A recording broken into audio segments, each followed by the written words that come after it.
আসসালামু আলাইকুম সবাইকে। আশা করি সবাই ভালো আছো এবং ঈদের ছুটি কাটিয়ে ফুরফুরে মেজাজে আছো এবং এই মেজাজ দিয়ে এক ধাক্কা দিয়ে সব শেষ করে ফেলার চেষ্টা করবা। Biology, chemistry, physics, mathematics, Bangla, English সব ঠিক আছে। বিশেষ করে অ্যাডমিশনের যে সাবজেক্টগুলো সেগুলোতে একটু বেশি জোর দিলে একটু বুদ্ধিমানের কাজ হবে।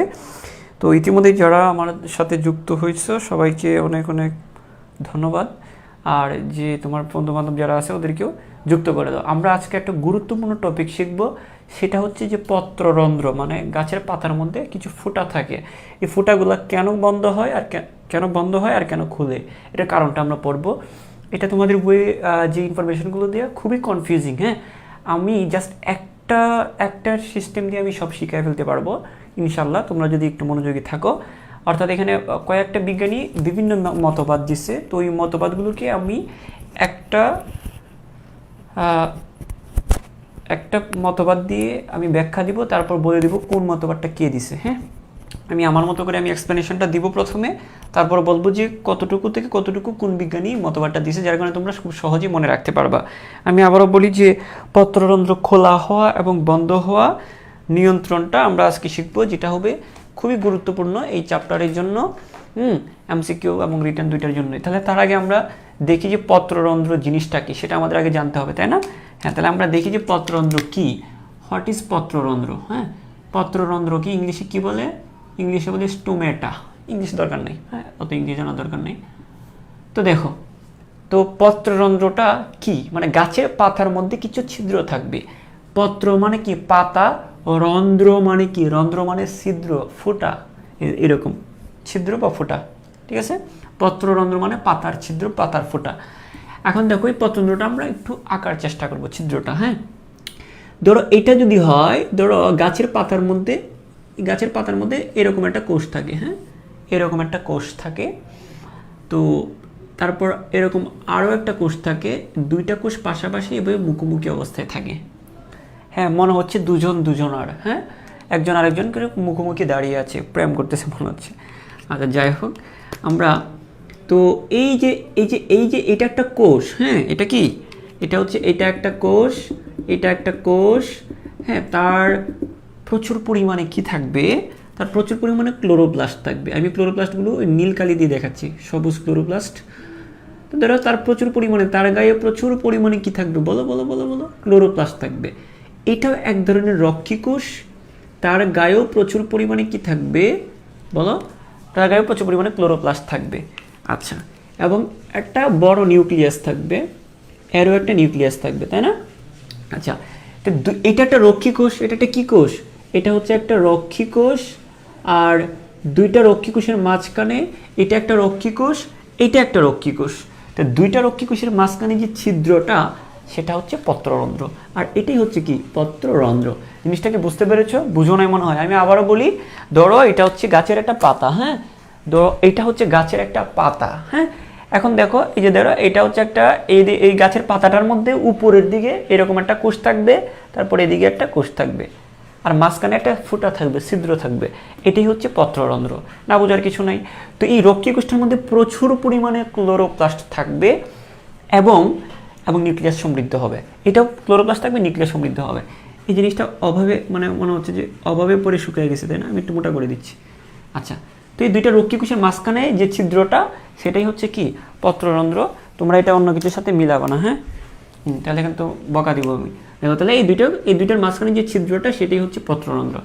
এখন কথা হচ্ছে যে বলতে পারো যে স্যার এই দুইটা কোষই কি থাকবে, এদের পাতার মধ্যে কি আর কোষ থাকবে না? হ্যাঁ থাকবে। এই রক্ষী কোষগুলোর চারদিকে যে কোষগুলো থাকবে, এই রক্ষী কোষগুলোর চারদিকে যে কোষগুলো থাকবে সেগুলোকে বলা হয় সহকারী কোষ। কি করে বলা হয়? সেগুলোকে বলা হয় সখী। এই দুইজন যদি প্রেমিক প্রেমিকা হয়ে থাকে তার চারপাশে থাকবে কিছু সখী। হ্যাঁ হ্যাঁ, সব সখীকে পার করিতে নেব আনা আনা, তোমার বেলায় কি নিব কানের শোনা, নাকি একটা গান আছে। যাই হোক, আমরা এই কোষটা এবং এই কোষটা একে অপরের মুখোমুখি অবস্থায় আছে। এটি হচ্ছে এখানে, এই দুইটা হচ্ছে রক্ষী কোষ। আর তার চারপাশে যে কোষগুলো থাকবে, পাতার মধ্যে তো পুরা পাতাটার মধ্যেই তো কোষ থাকবে। এটা ধরো আমাকে একটা গাছ মনে করো, এটা একটা গাছের পাতা মনে করো। এখন পুরা পাতাটার মধ্যেই তো কোষ থাকবে, তাহলে এই দুইটা কোষ তো রক্ষী কোষ। তাহলে পাতাটার মধ্যে চারদিকে আরো কোষ থাকবে না? এই দুইটা রক্ষী কোষের চারপাশে যে কোষগুলো থাকবে, রক্ষী কোষের চারপাশে যে কোষগুলো থাকবে সেগুলোকে বলবো সখী, মানে কি সহকারী কোষ। সহকারী কোষ, ঠিক আছে, সহকারী কোষ। এখন কথা হচ্ছে এই সহকারী কোষগুলোর চারপাশে যে কোষগুলো থাকবে সেগুলোকে বলা হয় ত্বকীয় কোষ। আর আঁকার দরকার নেই, হ্যাঁ, আমরা জ্ঞানটা ধরে রাখি। এই দুইটা কোষকে আমরা বলে রক্ষী কোষ, তার চারপাশে যে কোষগুলো থাকবে সেগুলো হচ্ছে সহকারী কোষ। সহকারী কোষগুলোর চারপাশে যেগুলো থাকবে সেগুলো হচ্ছে ত্বকীয় কোষ, সাধারণ ত্বকীয় কোষ। আমি এটা আর আঁকলাম না, কারণ এদের চারপাশে আরো কোষ থাকবে, সেগুলোকে আমরা ত্বকীয় কোষ বলবো, গাছের পাতার ত্বকীয় কোষ। আচ্ছা, এখন আমরা যে জিনিসগুলো জানবো, একটা জিনিস তোমরা খেয়াল করে দেখবা যে এই জায়গাটা, এই যে দেখো, হ্যাঁ এই যে দেখো প্রচুর গরম পড়ছে এখানে, খুব হটনেস। হ্যাঁ দেখো পুরো ঘেমে ভিজে গেছি, হ্যাঁ ফুটাই ফুটাই পড়তেছে নিচ দিয়ে। খেয়াল করো, এই যে দেখো, এটা যদি হয় রক্ষী কোষ হয়, তো রক্ষী কোষের যে এই জায়গাটা খেয়াল করো, এই রক্ষী কোষের এই যে রক্ষী কোষের যে ভিতরের প্রাচীরটা আছে, এটা তো রন্ধ্র, এটা তো ছিদ্রটা, তাই না? এটা তো ছিদ্র বা রন্ধ্র। এই রন্ধ্র সংলগ্ন যে প্রাচীর, এটা একটু পুরু হয়। কি হয়? এই বলো তো কি হয় বলছি? পুরু হয়। তাহলে যে দেখো রক্ষী কোষের এদিকেও প্রাচীর আছে, রক্ষী কোষের এদিকেও প্রাচীর আছে, তো রক্ষী কোষের যে রন্ধ্র সংলগ্ন যে প্রাচীরটা পুরু হবে। তো এই রক্ষী কোষটার এদিকেও কোষ প্রাচীর আছে, এদিকেও প্রাচীর আছে, তো এইটা তো রন্ধ্র সংলগ্ন প্রাচীর। তো যে রন্ধ্র সংলগ্ন যে প্রাচীরটা পুরু হবে, রন্ধ্র সংলগ্ন প্রাচীরটা কি হবে? এই রন্ধ্র সংলগ্ন প্রাচীরটা পুরু হবে। ওকে, বুঝে গিয়েছো তোমরা? আশা করি তোমরা বুঝেছো। Okay fine. তো দেখো যে রন্ধ্র সংলগ্ন প্রাচীরটা কি হবে? পুরু হবে। জাস্ট এইটাই বললাম, আর কিছু আমি বলি নাই। তো এটা হচ্ছে, হ্যাঁ এটা হচ্ছে রন্ধ্র সংলগ্ন প্রাচীর। তো আমরা বলতে পারি যে কি কি পাইলাম এখানে? আমরা এখানে পাচ্ছি রক্ষী কোষ পাইলাম, তারপর রক্ষী কোষের মধ্যে এই জিনিসগুলো কি বলছি? ক্লোরোপ্লাস্ট থাকবে, প্রচুর ক্লোরোপ্লাস্ট থাকবে। তারপর এদের মধ্যে কি থাকবে? ক্লোরোপ্লাস্টের মধ্যে এখানে কি মাঝখানে নিউক্লিয়াস থাকবে, এটা কঠিন কিছু না, নিউক্লিয়াস থাকবে। তারপর হচ্ছে আমরা এখান থেকে আর কি বলতে পারি, এবং সাইটোপ্লাজমটা ঘন। আর সাইটোপ্লাজমটা কি? রক্ষী কোষের সাইটোপ্লাজমটা খুব ঘন, রক্ষী কোষের সাইটোপ্লাজম ঘন, সাইটোপ্লাজম ঘন থাকবে। সাইটোপ্লাজম, প্রচুর গরম, ফ্যান চাললে আওয়াজ হবে, যার কারণে ফ্যানটাও ছাড়তে পারতেছি না। সাইটোপ্লাজমটা কি হবে? ঘন হবে। এতটুকু তোমরা আশা করি বুঝতে পেরেছো, হ্যাঁ? আচ্ছা, তাহলে এই হচ্ছে আমাদের কথাবার্তা। এখন সব কিছু তোমাদের দেখা যাচ্ছে কিনা একটু করে আমাকে জানাও। হ্যাঁ, এই পর্যন্ত সবার ক্লিয়ার কিনা আমাকে একটু জানাও। যে এখানে হ্যাঁ ক্লোরোপ্লাস্ট হচ্ছে, নিউক্লিয়াস হবে একটি, ক্লোরোপ্লাস্ট হবে অসংখ্য। নিউক্লিয়াস কয়টা? একটা রক্ষী কোষে, এই যে দেখো একটা রক্ষী কোষে একটা নিউক্লিয়াস, এটা একটু লিখে রাখো, একটি নিউক্লিয়াস থাকবে এবং একটা নিউক্লিয়াসে অনেকগুলো ক্লোরোপ্লাস্ট থাকবে, অসংখ্য ক্লোরোপ্লাস্ট থাকবে। হ্যাঁ, আর হচ্ছে আমরা যদি বলি যে এটা হচ্ছে রন্ধ্র সংলগ্ন এলাকা, হ্যাঁ এই যে রন্ধ্র সংলগ্ন যে এলাকাটা, তোমরা আমাকে অবশ্যই জানিও সব কিছু দেখা যাচ্ছে কিনা। হ্যাঁ, তো এটা হচ্ছে এই যে প্রাচীরটা, রন্ধ্র সংলগ্ন প্রাচীর, এই জায়গাটা হচ্ছে রন্ধ্র সংলগ্ন প্রাচীর, সংলগ্ন প্রাচীর, এবং এই প্রাচীরটা অবশ্যই কি হবে বলো? এই প্রাচীরটা অবশ্যই পুরু হবে। রন্ধ্র সংলগ্ন প্রাচীর এটা কি হবে বলো? পুরু হবে। এই যে এটা হচ্ছে রন্ধ্র সংলগ্ন প্রাচীর, এটা অবশ্যই পুরু হবে। আর এটা হচ্ছে সহকারী কোষ সংলগ্ন প্রাচীর, এটা হচ্ছে সহকারী কোষের সাথে যেটা, এটা হচ্ছে সহকারী কোষ সংলগ্ন প্রাচীর, সহকারী কোষ সংলগ্ন প্রাচীর, কোষ সংলগ্ন প্রাচীর। তো তোমরা এরকম আঁকতে পারবা না, খুব কঠিন কিছু না, কিন্তু এরকম এঁকে ফেলবা প্রাচীর। তো আমরা এটা পাতলা হবে, এটা অনেকটা পাতলা হবে। তো আমরা কি পারলাম? রক্ষী কোষের মধ্যে ক্লোরোপ্লাস্ট থাকবে, নিউক্লিয়াস থাকবে, রক্ষী কোষের চারপাশে যে কোষগুলো থাকবে সহকারী কোষ, আর এটার মধ্যে সাইটোপ্লাজমটা ঘন হবে। অর্থাৎ আমরা এখানে রক্ষী কোষের বর্ণনাগুলো দিলাম। রক্ষী কোষের ভিতরে কি থাকবে? একটা নিউক্লিয়াস, আর কি থাকবে? অসংখ্য ক্লোরোপ্লাস্ট, আর তার চারপাশে কি থাকবে? সহকারী কোষ। সাইটোপ্লাজমটা কেমন হবে? ঘন হবে।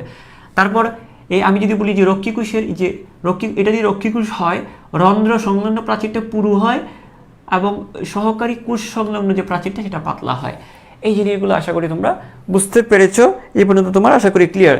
এখন দেখো আমি তোমাদেরকে আবারও একটু করে বলছি, পত্ররন্ধ্র কেন খুলে যায়, পত্ররন্ধ্র কেন বন্ধ হয়ে যায়, খুলে যায় বন্ধ হয়ে যায়, খুলে যায়, মনের দরজা খুলো। হ্যাঁ, পত্ররন্ধ্র কখন খুলে এবং বন্ধ হয় সেই জিনিসগুলো আমরা তোমাদের বই খুবই কনফিউজিং করে দেয়া, আমি এমনভাবে পড়ায় দিব মাথায় সেট হয়ে যাবে। এতটুকু ধৈর্য তোমার রাখতে হবে, তো তুমি জিনিসটা শিখে ফেলতে পারবা যে পত্রতন্ত্র কেন কেন খুলে যাচ্ছে, কেন বন্ধ হয়ে যাচ্ছে। এটা বিভিন্ন বিজ্ঞানীর বিভিন্ন মতবাদ আছে। আজকে শিখবা রাকিব স্যারের মতবাদ। এই রাকিব স্যারের মতবাদের মধ্যে সব বিজ্ঞানীর মতবাদ ঢুকিয়ে দিব, ঠিক আছে? টেনশন করবো না। তো দেখো আমি যদি বলি যে স্যার নিজেকে কি মনে করেন? স্যার আমি কিছু মনে করি না, মানে বিভিন্ন বিজ্ঞানীর মতবাদগুলোকে আমি একসাথে করে পড়াবো, এটাই আর কি। আমি বাংলাদেশের না, বাংলাদেশের মানুষ কি আর ওই পর্যায়ে যেতে পারবে? সম্ভব? আচ্ছা দেখো, খেয়াল করো, খালি হ্যাশট্যাগ দিতে পারবো সেভ প্যালেস্টাইন, আর কি করতে পারবো বলো? এখন আমরা যে কাজটা করব যে পত্ররন্ধ্র খোলা ও বন্ধ হওয়ার নিয়ন্ত্রণ। হ্যাঁ, তো আমরা বলবো এখন যে পত্ররন্ধ্র খোলা বা বন্ধ হওয়া। আমরা এখন যে টপিকটা পড়বো যে পত্ররন্ধ্র খোলা, হ্যাঁ, খোলা বা বন্ধ হওয়া, বন্ধ হওয়া। এটা আসলে বিভিন্ন বিজ্ঞানী বিভিন্ন বা অনেক সময় আসছে, এক এক বিজ্ঞানী যার যার মতো করে আসছে এবং গাছের উপর ইচ্ছা মতো এক্সপেরিমেন্ট চালাইছে এবং যার যার মতো করে এটা ব্যাখ্যাটা দিছে যে পত্ররন্ধ্র আসলে কেন খুলে কেন বন্ধ হয়, কেন খুলে কেন বন্ধ হয়। তো এটা বিভিন্ন বিজ্ঞানী বিভিন্ন সময় ওই গাছের উপর এক্সপেরিমেন্ট চালিয়ে বের করছে আর কি, ঠিক আছে? তো আমি যেটা তোমাদেরকে একটু বলতে চাচ্ছি, আমি একবারই পড়া দিব, আমি ইনস্টলমেন্টে দিব না, আমি সব পড়াটা একবারে ঢেলে দিব, তোমরা এটা গ্রহণ করবা। দেখো আমি যেটা তোমাদেরকে বলি যে একটা জিনিস আমাদের জানা দরকার যে দিনের বেলায় একটু এই জিনিস কিছু বেসিক আগে জানো, তারপর কেন বন্ধ হয় কেন খোলা হয় সেটা আমরা জানবো। হ্যাঁ, তো আমরা জানি যে দিনের বেলায় কোন প্রক্রিয়াটা হয় গাছের মধ্যে বা পাতার মধ্যে, কোন প্রক্রিয়াটা হয়। দিনে মানে কি? দিন মানে আলো, সূর্যের আলোক থাকবে। তো সূর্যের আলোর উপস্থিতিতে কোন প্রক্রিয়াটা হয় তোমরা জানো? কার্বন ডাইঅক্সাইড আর পানি মিলে কি হয় বলো? C6H12O6 গ্লুকোজ তৈরি হয় আর অক্সিজেন তৈরি হয়, তাই নয় কি? হ্যাঁ তাই। আমি আবারও বলি, দিনের বেলায় মানে কি? দিনের বেলায় আলো আছে, তাই না? আলো, হ্যাঁ, তাছাড়া একটা গান আছে না?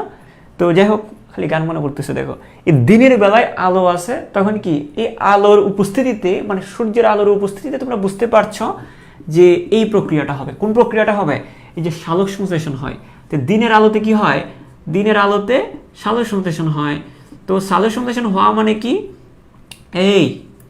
এই ছেলে মেয়েরা এদিকে দেখো না, এদিকে দেখো, দিনের আলোতে সালোক সংশ্লেষণ হওয়া মানে কি? যে কার্বন ডাইঅক্সাইড আর পানি মিলে গ্লুকোজ আর অক্সিজেন তৈরি হওয়া। দিনের আলোতে সালোক সংশ্লেষণ হয়, আর সালোক সংশ্লেষণ হওয়া মানে এই প্রক্রিয়াটা, তাই না?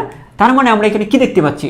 সালোক সংশ্লেষণ হওয়া মানে দেখতে পাচ্ছি যে কার্বন ডাইঅক্সাইড পানির সাথে বিক্রিয়া করে গ্লুকোজ তৈরি করে ফেলতেছে। মানে আমরা বুঝতে পারছি যে দিনের বেলায় কার্বন ডাইঅক্সাইড কমে যাচ্ছে। ভালো করে খেয়াল করো, গাছের পাতা থেকে কার্বন ডাইঅক্সাইডের ব্যবহার হয়ে যাচ্ছে, কার্বন ডাইঅক্সাইড থেকে গ্লুকোজ হয়ে যাচ্ছে, কার্বন ডাইঅক্সাইড পানির সাথে বিক্রিয়া করে গ্লুকোজ তৈরি করতেছে। তাহলে আমরা কি বলতে পারি? দিনের বেলায় কার্বন ডাইঅক্সাইড কমে যাচ্ছে। দিনের বেলায় তাহলে কি কমে যায়? দিনের বেলায় কার্বন ডাইঅক্সাইড কমে যায়। বোঝা গেছে? দিনের বেলায় আলো থাকে, আলোতে সালোক সংশ্লেষণ হয়, আর সালোক সংশ্লেষণ হওয়া মানে কার্বন ডাইঅক্সাইডের পানি মিলে গ্লুকোজ তৈরি হওয়া। আর এই জিনিসটা কার্বন ডাইঅক্সাইডের পানি মিলে গ্লুকোজ তৈরি হয়ে যাওয়া মানে কি পাতার মধ্যে কার্বন ডাইঅক্সাইডের পরিমাণটা কমে যাওয়া। এই যে কার্বন ডাইঅক্সাইড কমে যাচ্ছে, সালোক সংশ্লেষণ হওয়া মানেই কি কার্বন ডাইঅক্সাইড আর পানি মিলে গ্লুকোজ তৈরি হওয়া, মানে কার্বন ডাইঅক্সাইডের পরিমাণটা কমে যাওয়া। এতটুকু বুঝতে পেরেছো তোমরা? অর্থাৎ আমি তোমাদেরকে এতটুকু বোঝাতে চাচ্ছি যে দিনের বেলায় কার্বন ডাইঅক্সাইড কমে যায়। কেন কমে যায়? কারণ দিনের বেলায় সালোক সংশ্লেষণ হয়, অর্থাৎ কার্বন ডাইঅক্সাইড আর পানি মিলে গ্লুকোজ তৈরি হয়। তো যখন কার্বন ডাইঅক্সাইড যদি গ্লুকোজ তৈরি করে ফেলে, কার্বন ডাইঅক্সাইড যদি গ্লুকোজে পরিণত হয়ে যায়, তাহলে কার্বন ডাইঅক্সাইড কমে যাবে। তো দিনের বেলায় পাতাতে কার্বন ডাইঅক্সাইড কমে যাইতে থাকে। কথা ক্লিয়ার? আচ্ছা, এটা আশা করি তোমরা বুঝে গিয়েছো। এখন রাতের বেলায় কি হয়? রাতের বেলায় তো অনেক কিছুই হয়। হ্যাঁ, আমরা এখানে দেখব উদ্ভিদের তেমন কিছু হবে না, রাতের বেলায় উদ্ভিদে কি হয় সেটা আমরা দেখব। হ্যাঁ, দুষ্ট চিন্তা করার দরকার নেই। রাতের বেলায় যে জিনিসটা হয় উদ্ভিদে, রাতের বেলায় তো আর সালোক সংশ্লেষণ হওয়া সম্ভব না। রাতের আলোতে টর্চ লাইট মেরে তো আর এগুলো হবে না। তাহলে জিনিসটা হচ্ছে দিনের আলোতে সালোক সংশ্লেষণ হয়, রাতে তো আর সালোক সংশ্লেষণ হয় না। রাতে সালোক সংশ্লেষণ হয় না, তবে রাতে একটা জিনিস হয়, সেটা হচ্ছে শ্বসন বলতে পারি আমরা। যদিও শ্বসন দিনেও হয়, শ্বসনটা দিনেও হয় রাতেও হয়, শ্বসনের জন্য আলো দরকার নেই। তো আমি এটা বোঝাতে চাচ্ছি, আপাতত চিন্তা করো, রাতে আলো থাকে না তাই সালোক সংশ্লেষণ হবে না। আর রাতে কোনটা হবে? রাতে একটা প্রক্রিয়া হবে যেটা হচ্ছে শ্বসন। যদিও শ্বসন দিনের বেলায় হয়, আপাতত এটা চিন্তা করে রাখো, দিনের আলোতে সালোক সংশ্লেষণ হয়, রাতে সালোক সংশ্লেষণ না হলেও একটা প্রক্রিয়া হবে, সেটা কি? শ্বসন হবে। তো শ্বসন হওয়া মানে কি? শ্বসন হওয়া মানে হচ্ছে যে গ্লুকোজটা অক্সিজেনের উপস্থিতিতে ভেঙে গিয়ে কার্বন ডাইঅক্সাইড আর পানি হয়। এই যে দেখো, তো দেখো রাতের বেলায় এই প্রক্রিয়াটার উল্টা প্রক্রিয়া হয়, মানে শ্বসনের সালোক সংশ্লেষণের ঠিক উল্টা প্রক্রিয়া হচ্ছে শ্বসন। মানে এখানে কার্বন ডাইঅক্সাইড আর পানি মিলে গ্লুকোজ তৈরি হওয়াটাকে আমরা সালোক সংশ্লেষণ বলতেছি। আর গ্লুকোজ ভেঙে, মানে এটাকে আমরা এই পাশে লিখছি, গ্লুকোজ অক্সিজেনের সাথে বিক্রিয়া করে কার্বন ডাইঅক্সাইড পানি তৈরি হচ্ছে, এটাকে আমরা শ্বসন বলতেছি। তো রাতের বেলায় শ্বসনটা হয়। আচ্ছা, রাতে শ্বসন হওয়া মানে কি বলো তো আমাকে? রাতে শ্বসন হওয়া মানে আমরা দেখতে পাচ্ছি যে গ্লুকোজ আর অক্সিজেন বিক্রিয়া করে কার্বন ডাইঅক্সাইড তৈরি হচ্ছে, মানে আমরা বলতে পারি রাতে কার্বন ডাইঅক্সাইডের পরিমাণ বাড়ে, উদ্ভিদের পাতায় রাতে কার্বন ডাইঅক্সাইডের পরিমাণ বাড়ে।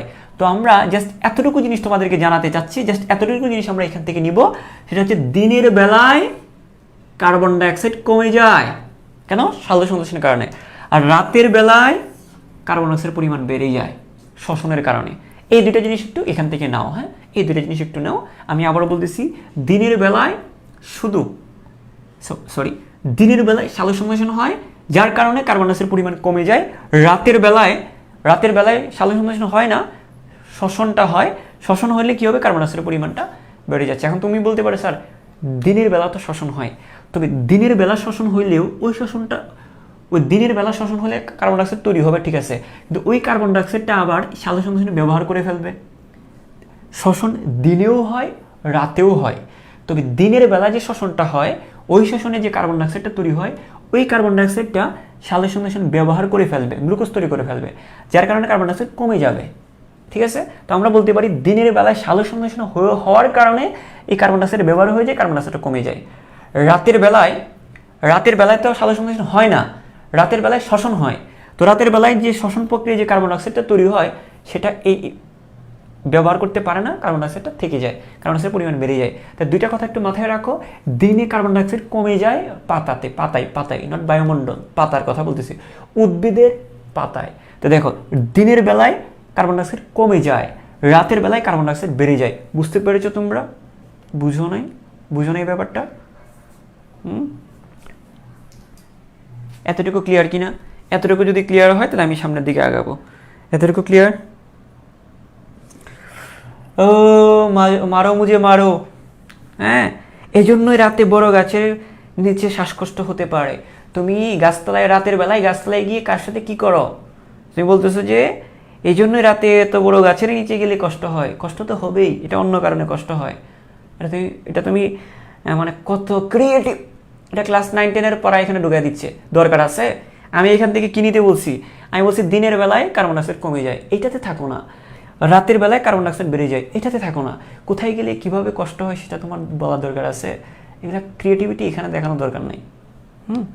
ওকে, তো আমি এটা একটু খেয়াল করি। তো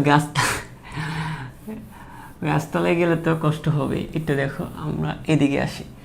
তো এই জিনিসটা মনে রাখবা অবশ্যই। তাহলে আমরা এখন পত্ররন্ধ্র খোলা এবং বন্ধ হওয়াটা আমরা পাশাপাশি পড়ব। একটা হচ্ছে যে আমরা দুইটা জিনিস একসাথে পড়ে নিব। হ্যাঁ, দুইটা জিনিস একসাথে পড়ে নিব। আচ্ছা, তাহলে একটা হচ্ছে যে পত্ররন্ধ্র কেন খুলে, একটা হচ্ছে শিখবো আমরা পত্ররন্ধ্র খোলা। প্রথমে শিখবো যে পত্ররন্ধ্র আগে তো খুলতে হবে। হ্যাঁ, পত্ররন্ধ্র খোলা। হ্যাঁ, পত্ররন্ধ্র খোলা কিভাবে হয়, খুলে কিভাবে, আর পত্ররন্ধ্র বন্ধটা কিভাবে হয়, পত্ররন্ধ্র কিভাবে বন্ধ হয়। হ্যাঁ, পত্ররন্ধ্র বন্ধ হয়, বন্ধ হওয়া, এই দুটো জিনিস আমরা একটু দেখবো। হ্যাঁ, আমরা এই দুটো জিনিস একটু দেখবো। এই রাতের বেলায় গাছতলায় কে কে গেছো একটু কমেন্ট করে জানাও। ভূতে ধরবে, জিনে ধরবে। হ্যাঁ, যাও না। আচ্ছা, এখন আমরা যে জিনিসটা করব সেটা হচ্ছে আমরা এখন যেটা করব যে সোজা কথা হচ্ছে কি জানো, যে একটা জিনিস তোমাদেরকে একটু করে বলে নিই, সেটা হচ্ছে যে একটু করে জানায় রাখি তোমাদেরকে যে দিন হলেই তো সব অফিস আদালত সব কিছু খুলে, তাই না? যদিও রাতে কিছু কিছু জিনিস রাতে খুলে, ওইগুলো বাদ দিলাম। এমনিতে নর্মালি চিন্তা করো, পজিটিভ মাইন্ডে চিন্তা করো যে দিনের বেলায় সব অফিস আদালত সব কিছু খুলে যায়, তাই না? তো এইভাবে মনে রাখবা, দিনের বেলায় পত্ররন্ধ্রটা খুলে যায়, সিম্পল। রাতের বেলায় অফিস আদালত সব বন্ধ হয়ে যায়, ঠিক একইভাবে পত্ররন্ধ্রটা বন্ধ হয়ে যায়। এতটুকু, হ্যাঁ, ফ্রেশ মাইন্ডে এতটুকু চিন্তা করো। হ্যাঁ, তো যাই হোক, আমরা যে জিনিসটা বলি সেটা হচ্ছে যে আমরা এই জায়গাতে আসি যে এই যে দিনে আমরা যে কাজটা করব। আচ্ছা, তোমরা হাহা দিচ্ছ কেন? আমাকে হাহা দিচ্ছ কেন? হ্যাঁ, তোমরা তো মানুষ সুবিধার না। আচ্ছা, ওকে, ফাইন, ওকে। আচ্ছা, ঠিক আছে, আমরা পড়ায় ফেরত আসি। ওকে, আচ্ছা, তো এখন যেটা আমি বলতে চাচ্ছিলাম সেটা হচ্ছে যে এই যে দেখো রক্ষীকোষ, এখানে দেখো পত্ররন্ধ্র মানে কি? পত্ররন্ধ্র মানে কি রক্ষীকোষ না? একটু খেয়াল করো, পত্ররন্ধ্র মানেটাই কি? রক্ষীকোষ। এই একটা রক্ষীকোষ, এই একটা রক্ষীকোষ। হ্যাঁ, পত্ররন্ধ্র মানেই হচ্ছে রক্ষীকোষ। তো মানে এই ছিদ্রটা, এখন কথা হচ্ছে একটু ভালো করে চিন্তা করো, একটা বেসিক তোমাদেরকে একটু দিয়ে নিই। সেটা হচ্ছে যে এখন এই যে রক্ষীকোষটা স্ফীত অবস্থায় আছে, স্ফীত বুঝো তো, বেলুন আমরা ফুলাই না, এটাকে বলা হয় বেলুনের স্ফীতি। যদিও বেলুন দিয়ে তোমরা ছোটোকালে খেলছো, কিছুদিন পরে বিয়ার পরে আবার খেলবা। তো জিনিসটা হচ্ছে বেসিক্যালি যেটা বলতেছি, বেলুন আমরা সবাই চিনি, এই জন্য বেলুন দিয়ে বুঝাইছি। তো দেখো এই যে দেখো এই যে জিনিসটা, এটা যখন ফুলে যায় তখন এই জায়গাটা বেঁকে যায়, এবং এটাও যখন স্ফীত হয়, তখন এই জায়গাটা কি হয়ে যায়, এটাও কিন্তু ফুলে যায়, মাঝখানে একটা ফুটা দেখা যায়। এই ফুটাটাই হচ্ছে পত্ররন্ধ্র, ঠিক আছে? মানে রক্ষীকোষগুলো স্ফীত থাকলে এই ছিদ্রটা ওপেন হয়ে যায়, এটাই হচ্ছে পত্ররন্ধ্র। আচ্ছা, এখন যদি এরকম হয়, সেটা হচ্ছে কীরকম, যে আমি যদি বলি যে দেখো এটা চুপসে গেছে, যদি এটা কোনো কারণে চুপসে যায়, বেলুন যদি কোনো কারণে ছিঁড়ে যায়, বেলুনটা চুপসে যায় না? ওই ছোটোকালে, হ্যাঁ, ছোটোকালে এভাবে কি বেলুন ফুলে এরকম না, খেলো না? তারপর কোনো কারণে যদি একটু খুচা লাগে, যদি ছিঁড়ে যায়, তখন চুপসে যায় না, তখন কান্না করে দাও উয়া উয়া। তো দেখো এখানেও এই কোষগুলো কোনো কারণে স্ফীতি হারিয়ে ফেলতে পারে। সেটা কীরকম হইতে পারে? এটা স্ফীতি হারিয়ে জিনিসটা এরকম হয়ে যেতে পারে। এই মানে এগুলো যখন চুপসে যায়, তখন এগুলো কোষগুলো যখন চুপসে যায়, তখন মাঝখানের ছিদ্রটা বন্ধ হয়ে যায়। এই যে চুপসে গেলে মাঝখানের ছিদ্রটা বন্ধ হয়ে যায়, মানে জিনিসটার সিস্টেমটা এরকম। হ্যাঁ, এটা আল্লাহ এমনি এরকমই বানাইছে। কীরকম বানাইছে? যেটা ফুলে গেলে মাঝখানের অংশটা বেঁকে যায়, এবং এটা যখন স্ফীত হয় মাঝখানের এই অংশটা বেঁকে যায়, এরকম একটু বাঁকা। হ্যাঁ, একটু বাঁকা বানাইছে, ঠিক আছে? যার কারণে এই জায়গাটা এরকম একটা ছিদ্র দেখা যায়, ঠিক আছে? এই যে খেয়াল করো, মানে এই জায়গাটা এমনিতেই বাঁকা, এটা যদি স্ফীত হয় তাহলে বাঁকাটা বোঝা যায়, তখন ছিদ্র ওপেন হয়ে যায়। আবার যখন এটা চুপসে যায়, তখন চুপসে গেলে এগুলো লেপটে যায়, ছিদ্রটা বন্ধ হয়ে যায়। বুঝো নাই মনে হয়? কথা বুঝো নাই? আমি আবার বলতেছি, যখন এই রক্ষীকোষগুলো যখন বেঁকে যায়, তখন মাঝখানে একটা ছিদ্র দেখা যাবে। এই যে স্ফীত হয়ে গেলে একটা ছিদ্র দেখা যাবে। আর যদি এগুলো যদি চুপসে যায়, একটার সাথে লেপটে যায়, তখন আর ছিদ্রটা দেখা যায় না, তখন পত্রটা বন্ধ হয়ে যায়। তো এতটুকু তো বুঝতে পেরেছ। এতটুকু যদি না বুঝো, তাহলে বেলুন নিয়ে খেলার সার্থকতা তুমি আর পাবা না। হ্যাঁ, শুধু বেলুন শুধু এরকমই খেলে গেলা, উপরে শুধু বাউন্স আর বাউন্স।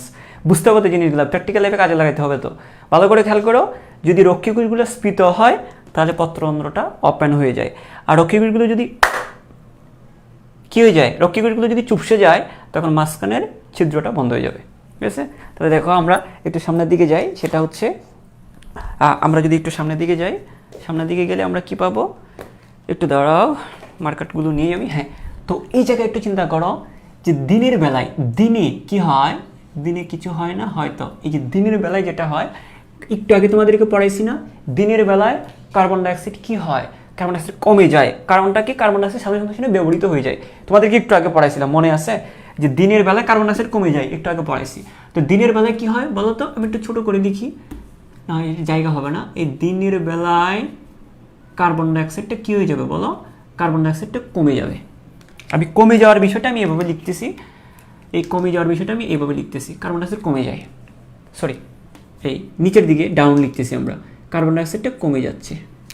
ঠিক আছে, আর কার্বন ডাইঅক্সাইড যদি কমে যায়, ভালো করে খেয়াল করো, ওই জায়গাতে একটা অ্যাসিড, দেখো এখানে যদি কার্বন ডাইঅক্সাইড কমে যায়, আমরা জানি কার্বন ডাইঅক্সাইড পানির সাথে বিক্রিয়া করে কার্বনিক অ্যাসিড তৈরি করে। একটু খেয়াল করো, এই যে কার্বন ডাইঅক্সাইড, এই যে পাতার মধ্যে কার্বন ডাইঅক্সাইড কী হিসাবে থাকে তোমরা জানো, পাতার মধ্যে কার্বন ডাইঅক্সাইডটা পাতার পানির সাথে বিক্রিয়া করে, এই যে পাতার পানির সাথে বিক্রিয়া করে, পাতার মধ্যে কার্বন ডাইঅক্সাইড পাতার পানির সাথে বিক্রিয়া করে, পাতার পানির সাথে বিক্রিয়া করে কার্বনিক অ্যাসিড তৈরি করে। কি তৈরি করে, কার্বনিক অ্যাসিড তৈরি করে। এই কি তৈরি করে বললাম, কার্বনিক অ্যাসিড তৈরি করে। বুঝতে পেরেছো জিনিসটা, এই যে H2CO3। হ্যাঁ, তো দেখো এই যে পাতার মধ্যে কার্বন ডাইঅক্সাইড যেটার কথা বলতেছি আমরা, পাতার মধ্যে কার্বন ডাইঅক্সাইড কম থাকুক আর বেশি থাকুক, এই কার্বন ডাইঅক্সাইডটা পানির সাথে, পাতার মধ্যে তো অবশ্যই পানি থাকবে, পাতাকে ডলা দিলেও তো পানি বের হবে। তো এই পাতার মধ্যে কার্বন ডাইঅক্সাইড পানি বিক্রিয়া করে কোন অবস্থায় থাকে রে, কার্বনিক অ্যাসিড হিসেবে থাকে। তো দিনের বেলায় কার্বন ডাইঅক্সাইড কমে যাওয়া মানে এই কার্বনিক অ্যাসিডটাও কমে যাওয়া। তা আমরা বলতে পারি H2CO3, এই কার্বনিক অ্যাসিডটা কমে যাবে, কার্বনিক অ্যাসিডটা কী হয়ে যাবে, কমে যাবে। বুঝতে পেরেছো নিশ্চয়ই, নিশ্চয়ই বুঝতে পেরেছো। এখন এই কার্বনিক অ্যাসিডটা যদি কমে যায়, এই তোমরা অবশ্যই কী পড়ছো, কেমিস্ট্রি পড়ছো, অ্যাসিডের পরিমাণ কমে যাওয়া মানে কি, পিএইচ বেড়ে যাওয়া, মনে আছে বাবা? এই যে অ্যাসিড কমে যাওয়া মানে কি, পিএইচ বেড়ে যাওয়া। অ্যাসিডের পরিমাণ কমে যাওয়া মানে কি, অ্যাসিড কমে যাওয়া মানে পিএইচ বেড়ে যাওয়া। পিএইচের সাথে অ্যাসিডের একটা উল্টা সম্পর্ক আছে, ঋণাত্মক লগারিদম। হ্যাঁ, হাইড্রোজেন আয়নের ঘনমাত্রার ঋণাত্মক লগারিদমকে পিএইচ বলে, তাই না? এই যে এই পিএইচ ইকুয়াল টু কি, pH equal to minus log of H plus ion. অর্থাৎ এটা এই যে মাইনাসটার থাকার কারণে আমরা উল্টা বলবো, অর্থাৎ অ্যাসিড যত বেশি হবে, H প্লাস মানে এখানে অ্যাসিড যত বেশি হবে পিএইচ তত কমবে, অ্যাসিড যত কম হবে পিএইচ তত বেশি হবে। এই যে মাইনাসটা থাকার কারণে উল্টা সম্পর্ক। তো অ্যাসিড যত কম হবে পিএইচটা কত হবে, বেশি হবে। তা দেখো আমরা বলতে পারি এখানে কার্বনিক অ্যাসিড কমে যাওয়া মানে, অ্যাসিড কমে যাওয়া মানে কি, পিএইচটা বেড়ে যাওয়া। অ্যাসিড কমে যাওয়া মানে কি, পিএইচ বেড়ে যাওয়া। পিএইচ কি হয়ে যাওয়া, পিএইচ বেড়ে যাওয়া, পিএইচটা বেড়ে যাবে। ঠিক আছে, আচ্ছা এখন পিএইচ যদি বেড়ে যায় কি হবে তখন, পিএইচ যদি বেড়ে যায়, এই যে পিএইচ পাতার ভিতরে যদি পিএইচ বেড়ে যায়, পাতার ভিতরে একটা কাহিনী হবে, একটা কাজ হবে। কি হবে, পাতার ভিতরে, ওই যে পাতার ভিতরে বলতে এখানে রক্ষীকোষের কথা বলতেছি, পাতার রক্ষীকোষের কথা বলতেছি। রক্ষীকোষ, এই কাহিনীগুলো হবে এই রক্ষীকোষের মধ্যে। এখন কার্বনিক অ্যাসিড কমে যাওয়া মানে পিএইচ বেড়ে যাওয়া, আর পিএইচ যদি বেড়ে যায়, খেয়াল করো রক্ষীকোষের মধ্যে যদি পিএইচ বেড়ে যায়, তো রক্ষীকোষের মধ্যে একটা কাজ হবে। কি হবে, ভালো করে খেয়াল করো, সেটা হচ্ছে যে আমরা যদি বলি যে এখানে যে মানে ওই যে রক্ষীকোষের মধ্যে চিনি এবং কি, চিনি এবং শ্বেতসার, এই দুইটার মধ্যে পরিবর্তন হবে। চিনি এবং শ্বেতসারের মধ্যে পরিবর্তন হবে। কীরকম, চিনি এবং শ্বেতসারের মধ্যে পরিবর্তন, মানে গাছের পাতার মধ্যে বা রক্ষীকোষের মধ্যে চিনি নামে একটা পদার্থ থাকবে। চিনি হচ্ছে এক ধরনের কার্বোহাইড্রেট বা শর্করা, তোমরা জানো। ওই চিনির মধ্যে, চিনি এবং শ্বেতসারের মধ্যে একটা পরিবর্তন হবে। এখন বলতে পারো যে স্যার চিনি কি আর শ্বেতসার কি, তোমরা কোষ রসায়ন চ্যাপ্টারটা নিশ্চয়ই পড়ছো। কোষ রসায়নে চিনি এবং শ্বেতসার নিয়ে কথা বলা আছে। কোষ রসায়ন যদি নাও পড়ে থাকে, জাস্ট এতটুকু আমি যতটুকু বলতেছি সেটা একটু বোঝার চেষ্টা করো, যে রক্ষীকোষের মধ্যে চিনি নামক কার্বোহাইড্রেট সেটা শ্বেতসারে পরিণত হবে এবং শ্বেতসারটা আবার চিনিতে পরিণত হতে পারে, এটা রক্ষীকোষের মধ্যে হয়। এখানে বলতে পারেন স্যার চিনি জিনিসটা কি, চিনিও এক ধরনের কার্বোহাইড্রেট। শ্বেতসার জিনিসটা কি, শ্বেতসারও এক ধরনের কার্বোহাইড্রেট। তবে চিনি এবং শ্বেতসারের মধ্যে একটা পার্থক্য আছে। পৃথিবীর সবাই তো মানুষ, মানুষে মানুষে একটু পার্থক্য আছে না? হ্যাঁ, এই চিনিও কার্বোহাইড্রেট, শ্বেতসারও কার্বোহাইড্রেট, তবে চিনি এবং শ্বেতসারের মধ্যে এক ধরনের পার্থক্য আছে। কি পার্থক্য একটু পরে আমি বলবো, জাস্ট একটু হোল্ড করো। এই যে দেখো পিএইচটা যে এখানে বেড়ে গেল, খেয়াল করো এই পিএইচটা এখানে বেড়ে যাওয়ার কারণে, মনে রাখবা পিএইচ যেখানে বেড়ে যায়, একটু খেয়াল করো, পিএইচ বেড়ে গেলে ওই জায়গাতে চিনির পরিমাণটা কী হয়ে যাবে, পিএইচ বেড়ে গেলে ওই জায়গাতে চিনির পরিমাণটাও বেড়ে যাবে, এটা মনে রাখবা। চিনির পরিমাণ বেড়ে যাওয়া মানে কি, মনে রাখবা সবসময় এটা, চিনি এবং শ্বেতসারের মধ্যে পরিবর্তন হতে পারে। চিনি থেকে শ্বেতসারে পরিবর্তিত হতে পারে, শ্বেতসার থেকে চিনিতে পরিবর্তন হতে পারে। যেমন একটা ভালো মানুষ খারাপ হইতে পারে, খারাপ মানুষটা আবার ইচ্ছা করলে ভালো হইতে পারে। ভালো মানুষ খারাপ মানুষ, জিনিসটা এরকম চিন্তা করো। এটা চিনি কার্বোহাইড্রেট, শ্বেতসার নামক কার্বোহাইড্রেট। তো দেখো চিনিও একটা কার্বোহাইড্রেট, শ্বেতসারও একটা কার্বোহাইড্রেট। তো চিনি কার্বোহাইড্রেট থেকে শ্বেতসার কার্বোহাইড্রেট পরিণত হতে পারে, শ্বেতসার কার্বোহাইড্রেট থেকে চিনি কার্বোহাইড্রেটে পরিণত হতে পারে। দুইটাই কার্বোহাইড্রেট, দুই রকমের কার্বোহাইড্রেট। এখন কথা হচ্ছে পিএইচ যদি বেড়ে যায়, পিএইচ মনে করো প্রেশার, কথার কথা মানে বোঝানোর জন্য বলতেছি, পিএইচ যদি বেড়ে যায় তাহলে কি হবে, ওই জায়গায় চিনির পরিমাণটা বেড়ে যাবে, মানে শ্বেতসারগুলো চিনিতে পরিণত হয়ে যাবে। তো পিএইচ বেড়ে গেলে চিনির পরিমাণটা বেড়ে যাবে। তো দেখো এই যে পিএইচ বেড়ে যাচ্ছে মানে ওই জায়গাতে ওই রক্ষীকোষের মধ্যে চিনির পরিমাণটা বাড়বে। এই কিসের পরিমাণ বাড়বে বলো তো? আমরা কি বলতেছি, আমরা বলবো যে চিনির পরিমাণটা বেড়ে যাবে। চিনির পরিমাণটা কি হবে, চিনির পরিমাণটা বেড়ে যাবে। চিনির পরিমাণটা বেড়ে যাবে কোত্থেকে, আমরা শ্বেতসারের পরিমাণটা তখন কমে যাবে। আমরা তো নর্মালি জানি যে শ্বেতসার এবং চিনির মধ্যে কি হয়, পরিবর্তন হতে পারে। চিনিটা শ্বেতসারে পরিবর্তিত হতে পারে, শ্বেতসারটা চিনিতে পরিণত হতে পারে। তো চিনির পরিমাণটা বেড়ে যাবে, তখন শ্বেতসারটা কী হয়ে যাবে বলো তো দেখি, শ্বেতসারটা তখন নিশ্চয়ই কমে যাবে। তো পিএইচ যেখানে বেশি সেখানে শ্বেতসারগুলো চিনিতে পরিবর্তিত হবে, অর্থাৎ চিনির পরিমাণটা বেড়ে যাবে। এর কথা হচ্ছে স্যার চিনির পরিমাণ বাড়লে কি হবে? হ্যাঁ, এই যে চিনিটা খেয়াল করো, চিনি এবং শ্বেতসারের মধ্যে একটা পার্থক্য আছে। পার্থক্যটা হচ্ছে চিনিটা হচ্ছে পানিতে দ্রবণীয়। কারণ আমরা নিশ্চয়ই জানি যে আমরা কি করি, আমরা চিনিটা পানিতে মিশিয়ে শরবত বানিয়ে খেয়ে ফেলি, তাই না? তাহলে অবশ্যই আমরা জানি কি, আমাদের এতটুকু জিনিস আমাদের মাথায় আছে কি, যে চিনিটা পানিতে দ্রবণীয়, চিনিকে পানিতে মিশানো যায়। তো চিনিটা হচ্ছে কি, চিনিটা হচ্ছে দ্রবণীয়, চিনিটা দ্রবণীয়, পানিতে দ্রবণীয়। আর শ্বেতসারটা কি, শ্বেতসারটা হচ্ছে অদ্রবণীয়। শ্বেতসার কি, অদ্রবণীয়, তাই না? এখানে খেয়াল করো একটা জিনিস তোমাদেরকে একটু করে যদি বলে ফেলি, চিনির ইংলিশটা একটু লিখে ফেলি, সেটা হচ্ছে আমরা একটু লিখে দিই এদিকে। চিনির ইংলিশ হচ্ছে সুগার। হ্যাঁ, চিনির ইংলিশ হচ্ছে সুগার। এই চিনি বা সুগারের পরিমাণটা বেড়ে যাবে। আর শ্বেতসারের ইংলিশটা হচ্ছে স্টার্চ। শ্বেতসারের ইংলিশ কি, শ্বেতসারের ইংলিশ হচ্ছে স্টার্চ। তো ভালো করে খেয়াল করে আমি যেটা বলতে চাচ্ছিলাম সেটা হচ্ছে যে পিএইচ বেড়ে গেলে চিনির পরিমাণটা বেড়ে যাবে, মানে কি শ্বেতসারগুলো চিনিতে পরিণত হবে। এখন চিনি জিনিসটা কি, চিনিটা কীরকম, চিনি এবং শ্বেতসারের মধ্যে পার্থক্যটা কি? চিনিটা হচ্ছে দ্রবণীয়, মানে চিনিটা পানির সাথে মিশে যায়, চিনি পানির সাথে মিশ্রিত হয়। চিনি পানির সাথে দ্রবণীয়, সমসত্ব মিশ্রণ তৈরি করে। মানে কি, সোজা কথা এত কঠিন পাওয়া দরকার নাই, চিনিটা পানির সাথে মিশে, মানে চিনিটা পানিতে দ্রবণীয়, ঠিক আছে? কিন্তু শ্বেতসারটা কি, শ্বেতসারটা পানিতে অদ্রবণীয়। তো পিএইচ যদি বেড়ে যায় তাহলে চিনির পরিমাণটা বাড়বে। আর চিনি বেড়ে যাওয়া মানে কি, চিনি বেশি বেশি পানি সংগ্রহ করবে, চিনি বেশি বেশি পানি শোষণ করবে। পানিতে দ্রবণীয় যেহেতু, চিনি বেশি বেশি পানি টানবে। তো তার চারপাশের কোষগুলো থেকে কি করবে, যেহেতু সে পানিতে দ্রবণীয়, তার চারপাশের কোষ থেকে পানিটা শুষে নিবে, সে পানি শুষে নিবে। যার কারণে পানি শুষে নিবে, তখন কি হবে, কোষগুলো স্ফীত হয়ে যাবে। কোষগুলো কি হবে, মানে চিনিতে পরিণত হওয়া মানে কি, চিনি পানিতে মিশকায়, এখন চারপাশ থেকে সে পানি টেনে নিবে, পানি শুষে নিবে, মানে পানি শুষে নিবে। এটাকে আমরা অন্থ অভিস্রবণ বলতে পারি। চারপাশ থেকে পানি ভিতরে ডুববে চিনির সাথে মিশার জন্য। তো চিনি চাইবে কি, পানি। চিনি কাকে চায়, চিনি চায় হচ্ছে পানি। তো চিনি যখন বেড়ে যাবে চারপাশ থেকে পানিটাকে টেনে নিবে, অর্থাৎ এটাকে চারপাশ থেকে পানি ডুববে। চারপাশ থেকে কি ডুববে, চারপাশ থেকে পানি ডুববে। এই চারপাশ থেকে পানি ঢোকাটাকে আমরা বলি অন্থ অভিস্রবণ। হ্যাঁ, তো এখানে অন্ত অভিস্রবণ হবে, পানি ঢোকার কারণে যে কাজটা হবে, এই জায়গার কোষগুলো স্ফীত হয়ে যাবে, কোষগুলো ফুলে যাবে, কোষগুলো স্ফীত হয়ে যাবে। আর কোষগুলো স্ফীত হয়ে গেলে কি হবে, বেলুন যদি ফুলে যায় কি হয়, মাঝখানের ছিদ্রটা খুলে যাবে, তাই না? আমরা এই জিনিসটা বলতে পারি, আমরা কি বলবো, যে চিনির পরিমাণ বেড়ে গেলে রক্ষীকোষের স্ফীতি হয়।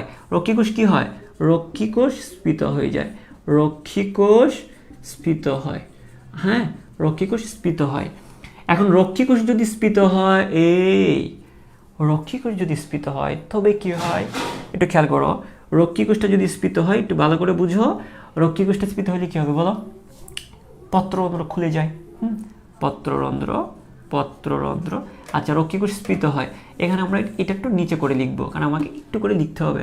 মানে চিনি যদি বেড়ে যায় তাহলে রক্ষীকোষটা স্ফীত হয়ে যাবে। রক্ষীকোষ স্ফীত হয়। আর রক্ষীকোষ স্ফীত হলে কি হবে বলো তো দেখি? রক্ষীকোষের স্ফীতিটা বাড়ে, রক্ষীকোষের স্ফীত হয়, রক্ষীকোষের স্ফীতিটা বেড়ে যায়, স্ফীতি বেড়ে যায়। আমরা এই স্ফীতি বেড়ে যাওয়াটাকে আমরা এভাবে তীরচিহ্ন দিয়ে দেখাচ্ছি। রক্ষীকোষ স্ফীত হয়, বেশি স্ফীত হয়। আচ্ছা, তাহলে পত্ররন্ধ্রটা কি হয়ে যাবে? খুলে যাবে। পত্ররন্ধ্র খুলে যায়। এই যে কথাটা আমি একটু তোমাদেরকে বলি, এই যে পোড়া জিনিসটা আমি বললাম, এই যে দেখো, তা আমরা কি পাইলাম? এই যে দিনের বেলায় পত্ররন্ধ্র খুলে যায়, এই খেয়াল করো, এই যে দিনের বেলায় এই যে পত্ররন্ধ্র খুলে, দিনের বেলায় পত্ররন্ধ্র খুলে। বুঝতে পেরেছো তোমরা? আচ্ছা, আমরা তো এটাই পড়লাম। আশা করি আমি পুরো জিনিসটা আমি আবারও বলতেছি, তুমি যদি এতটুকু জিনিস বুঝো তাহলে পত্ররন্ধ্র কিভাবে বন্ধ হয় সেটাও পারবা। তুমি যদি খুলতে পারো তুমি বন্ধও করতে পারবা। তো দেখো, এটা হচ্ছে কথা। তো এই জিনিসটা বোঝা গেছে কিনা আমাকে একটু জানাও। পত্ররন্ধ্র খুলে, হ্যাঁ। এখন এই কথাগুলো হচ্ছে আমি আমার মতো করে এক্সপ্লেন করছি, কিন্তু এই এক একটা কথা এক একজন বিজ্ঞানী আবিষ্কার করে বলছেন, হ্যাঁ। তো এই জায়গাটা তোমরা ক্লিয়ার কিনা আমাকে একটু জানাও, বা এখানে কোনো কনফিউশন থাকলে সেটাও আমাকে বলতে পারো। আচ্ছা, এখানে একটা কথা আমি একটু লিখে দিই, তারপর তোমাকে চিনির পরিমাণ বেড়ে গেলে কি হবে? চিনি তার চারপাশ থেকে পানিকে টেনে নিবে। মানে কি, যেটাকে আমরা সহজ ভাষায় মানে বইয়ের ভাষায় যদি বলি, মানে এখানে অন্থ অবিশ্রবণ হবে। এখানে কি হবে? অন্থ অবিশ্রবণ হবে, চারপাশ থেকে পানি টেনে নিবে, যার কারণে এটাকে কি বলবো আমরা? অন্থ অবিশ্রবণ হবে। চিনির বেড়ে গেলে ওই জায়গায় পানি টেনে নিবে, আর পানি টেনে নেওয়াটাকে আমরা কি বলি? আমরা বলি অন্থ অবিশ্রবণ। ঠিক আছে, ওকে ফাইন।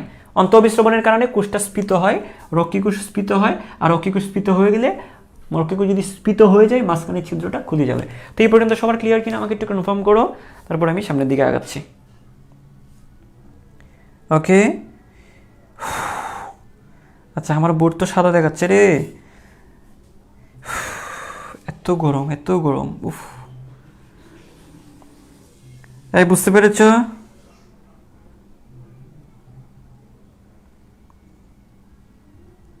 ওকে ফাইন, ভেরি গুড। ওকে, আমরা এতটুকু বুঝতে পেরেছি। তাহলে এতটুকু আমাদের পত্ররন্ধ্র কীভাবে খোলা হয় সেটা আমরা বুঝছি। এখন পত্ররন্ধ্র বন্ধ হওয়াটা আমরা বুঝবো, একটু ধৈর্য ধরতে হবে। মানে এইখানে যে কীর্তিকলাপগুলো হচ্ছে এইগুলোর ঠিক উল্টা হবে এইখানে, তখন পত্ররন্ধ্র দেখো। তা আমরা এটি তো বুঝছি যে দিনের বেলায়, এই যে দিনের বেলায় পত্ররন্ধ্র খুলে। আমি এটা একটু সুন্দর করে লিখি, পত্ররন্ধ্র খুলে, হ্যাঁ। তো দেখো, এই যে দিনের বেলায় পত্ররন্ধ্র খুলে যায়। এখন দেখো, আমরা একটু করে দেখি পুরো জিনিসটা, আমি আবার একটু সামারাইজ করে দিই তোমাদেরকে, একটু করে দেখো। আমরা প্রথমে কি পাইলাম? যে দিনের বেলায় সালোকসংশ্লেষণ বেশি হয়, যার কারণে সালোকসংশ্লেষণ বেশি কার্বন ডাইঅক্সাইডকে ব্যবহার করে, যার কারণে কার্বন ডাইঅক্সাইড কমে যায়। তো দিনের বেলায় আলো থাকে, আলোতে সালোকসংশ্লেষণ হয়, আর সালোকসংশ্লেষণের কারণে কার্বন ডাইঅক্সাইড কমে যায়। তো দিনের বেলায় কার্বন ডাইঅক্সাইড কমে যায়, আর কার্বন ডাইঅক্সাইড যদি কমে যায় তাহলে কি কার্বনিক অ্যাসিডটাও কমে যাবে, রক্ষীকোষে কার্বনিক অ্যাসিড কমে যাবে। রক্ষীকোষে যদি কার্বনিক অ্যাসিড কমে যায়, অ্যাসিড কমে যাওয়া মানে পিএইচ বেড়ে যাওয়া, তো পিএইচটা বেড়ে যাবে। তো পিএইচ যদি বেড়ে যায়, খেয়াল করো, পিএইচ যদি বেড়ে যায় তাহলে ওই জায়গায় পিএইচের চাপে চিনি বেশি তৈরি হবে। মনে রাখো, চিনিটা বেশি তৈরি হবে। তো চিনিটা বেশি তৈরি মানে কি, সারগুলো চিনিতে পরিণত হবে। আর চিনি কি করে পানিকে টেনে নিয়ে আসে, তখন কি হবে? তখন এই একটা অন্থ অবিশ্রবণ হবে, রক্ষীকোষগুলো স্ফীত হয়ে যাবে, তখন পত্ররন্ধ্রগুলো অটোমেটিক খুলে যাবে। ঠিক আছে, এখন আমি তোমাদেরকে বলি যে স্যার এগুলো কোনটা বাড়ে কোনটা কমে কীভাবে মনে রাখবো? একটু ভালো করে খেয়াল করো, সবই কিন্তু বেড়ে যায়, খুলে যায়, বেড়ে যায়, সবই কিন্তু বেড়ে যাচ্ছে, স্ফীতি বেড়ে যাচ্ছে। এখানে দেখো, একমাত্র এই যে তিনটা জিনিস ছাড়া, মানে এই পর্যন্ত খেয়াল করো, আমরা যদি চিন্তা করি একটা বর্ডার দিয়ে দিই, এই দিনের বেলা এই দুইটা জিনিস কমবে আর বাকি সব বাড়বে। এখানে পিএইচ বাড়বে, চিনি বাড়বে, স্ফীতি বাড়বে, পত্ররন্ধ্রগুলোও বাড়বে। ঠিক আছে, মানে একমাত্র কোনটা? প্রথম দুইটা ছাড়া বাকি সব বাড়বে। শুধু এটা মনে রাখতে পারবে না, এতটুকু মনে রাখতে পারবে না, দিনের বেলায় সালোকসংশ্লেষণ হয়, যার কারণে কার্বন ডাইঅক্সাইড কম হয়, আর কার্বন ডাইঅক্সাইড কম হলে কার্বনিক অ্যাসিড কম হয়, আর কার্বনিক অ্যাসিড কম হয়, জাস্ট এই দুইটা জিনিস কমে, আর বাকি সব কিন্তু বাড়ে। পিএইচ বাড়ে, চিনি বাড়ে, স্ফীতি বাড়ে, পত্ররন্ধ্র বাড়ে যায়, বড় হয়ে যায়। ঠিক আছে, জাস্ট এই একটা জিনিস মনে রাখবে, জাস্ট এই কার্বন ডাইঅক্সাইড, কার্বনিক অ্যাসিড, দিনের বেলায় দুইটা জিনিস কমে, বাকি সব বেড়ে যায়। তাই তোমার আর এত প্যাচ খেলার দরকার নাই, প্রথম দুইটা কমাবো, বাকি সব কী হয়ে যাবে, বেড়ে যাবে।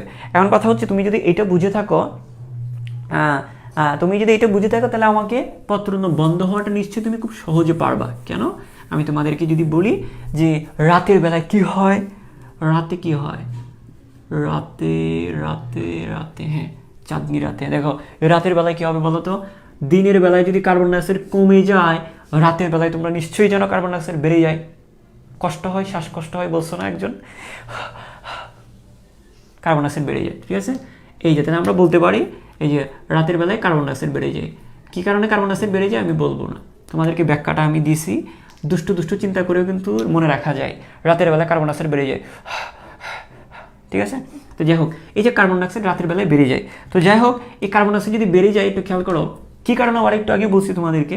তো এই রাতের বেলায় কার্বন ডাইঅক্সাইড বেড়ে যায়, আর কার্বন ডাইঅক্সাইড বেড়ে গেলে কী হবে, কার্বনিক অ্যাসিডও বেড়ে যাবে, তাই না? কার্বনিক অ্যাসিড বেড়ে যাবে, এই কার্বনিক অ্যাসিড বেড়ে যায়, তাই না? ওকে ফাইন, কার্বনিক অ্যাসিড যদি বেড়ে যায়, অ্যাসিড বেড়ে যাওয়া মানে কি হবে, পিএইচটা কমে যাওয়া, তাই না? পিএইচ কমে যাওয়া, তাহলে দেখো পিএইচটা কমে যাবে। আচ্ছা ঠিক আছে, পিএইচ কমে যাওয়া মানে কি, এই পিএইচ বেড়ে গেলে যদি চিনি বেড়ে যায়, তো পিএইচ কমে গেলে চিনি কমে যাবে। হ্যাঁ, সিম্পল না? তা দেখো, তা আমরা এই জিনিসটা, আমি যদি এইটা বুঝি, ঠিক এইটার উল্টাটা হবে এখানে, আর কিচ্ছু না। তা আমরা বলতে পারি যে চিনি, আমরা বলতে পারি যে চিনি চিনি চিনি থেকে যে শ্বেতসার, চিনি বা শ্বেতসার, শ্বেতসার, চিনি বা শ্বেতসার, হ্যাঁ, তো পিএইচ কমে যাওয়া মানে কি, চিনিটাও কমে যাওয়া, আর চিনি কমে যাওয়া মানে কি, খেয়াল করো, চিনি কমে যাওয়া মানে কি, চিনি কমে যাওয়া মানে কি, রক্ষীকোষের স্ফীতি কমে যাওয়া, রক্ষীকোষ স্ফীত, আর রক্ষীকোষের স্ফীতি কম হয়, রক্ষীকোষের স্ফীতি কমে যায়, রক্ষীকোষের স্ফীতি, রক্ষীকোষের স্ফীতি কমে যায়, রক্ষীকোষের স্ফীতি কমে যায়। ঠিক আছে, মানে রক্ষীকোষের স্ফীতিটা কমে যায়, এই। আর রক্ষীকোষের স্ফীতি কমে গেলে কি হবে, পত্ররন্ধ্র বন্ধ হয়ে যায়, পত্ররন্ধ্র বন্ধ হয়ে যায়। ঠিক আছে, বন্ধ হয়ে যায়। ঠিক আছে, উফ গরম, আচ্ছা ঠিক আছে, বন্ধ হয়ে যায়। তাহলে দেখো এখানে হচ্ছে যে প্রথম দুইটা, খেয়াল করো, এখানে প্রথম দুইটা বেড়ে যায়, প্রথম দুইটা বেড়ে যায়, আর বাকি সব কমে যায়। চিন্তা করো, কঠিন কিছু না। এখানে হচ্ছে যে প্রথম দুইটা, এই যে প্রথম দুইটা, এই যে প্রথম যে দুইটা, এগুলো কমে, সরি এই দুইটা বাড়ে, আর বাকি সব কমে যায়। এখানে প্রথম দুইটা, এই প্রথম দুইটা বাড়ে, সরি প্রথম দুইটা কমে, বাকি সব বেড়ে যায়। সিস্টেম মানে তুমি জাস্ট প্রথম দুইটা মনে রাখলেই হচ্ছে, আর বাকিগুলো তুমি এমনিতেই পারবা। ওকে, এই তোমরা বুঝতে পেরেছো দুষ্টু দুষ্টু ছেলেরা, দুষ্টু মেয়েরা? ওকে ওকে, ঠিক আছে, আমরা বুঝতে পেরেছি আশা করি। এখন যে জিনিসটা, এখন আমরা বলবো যে এটা তো আমি আমার মতো করে ব্যাখ্যাটা দিচ্ছি, এখন হচ্ছে এখানে কতটুকু কোন বিজ্ঞানী বলছে সেটা আমাদেরকে একটু বলে দিতে হবে। অর্থাৎ তোমাদের বইয়ে পুরাটা একবারে বলে না, ইনস্টলমেন্টে বলছে যে অমুক বিজ্ঞানী এটা বলেন, তমুক বিজ্ঞানী এটা বলেন, তারপরে আরেকজন বলছে এরকম, এরকম করতে করতে পুরো জিনিসটা তোমাদেরকে মানে এই জিনিসগুলো মনে রাখাটা টাফ হয়ে যাচ্ছে।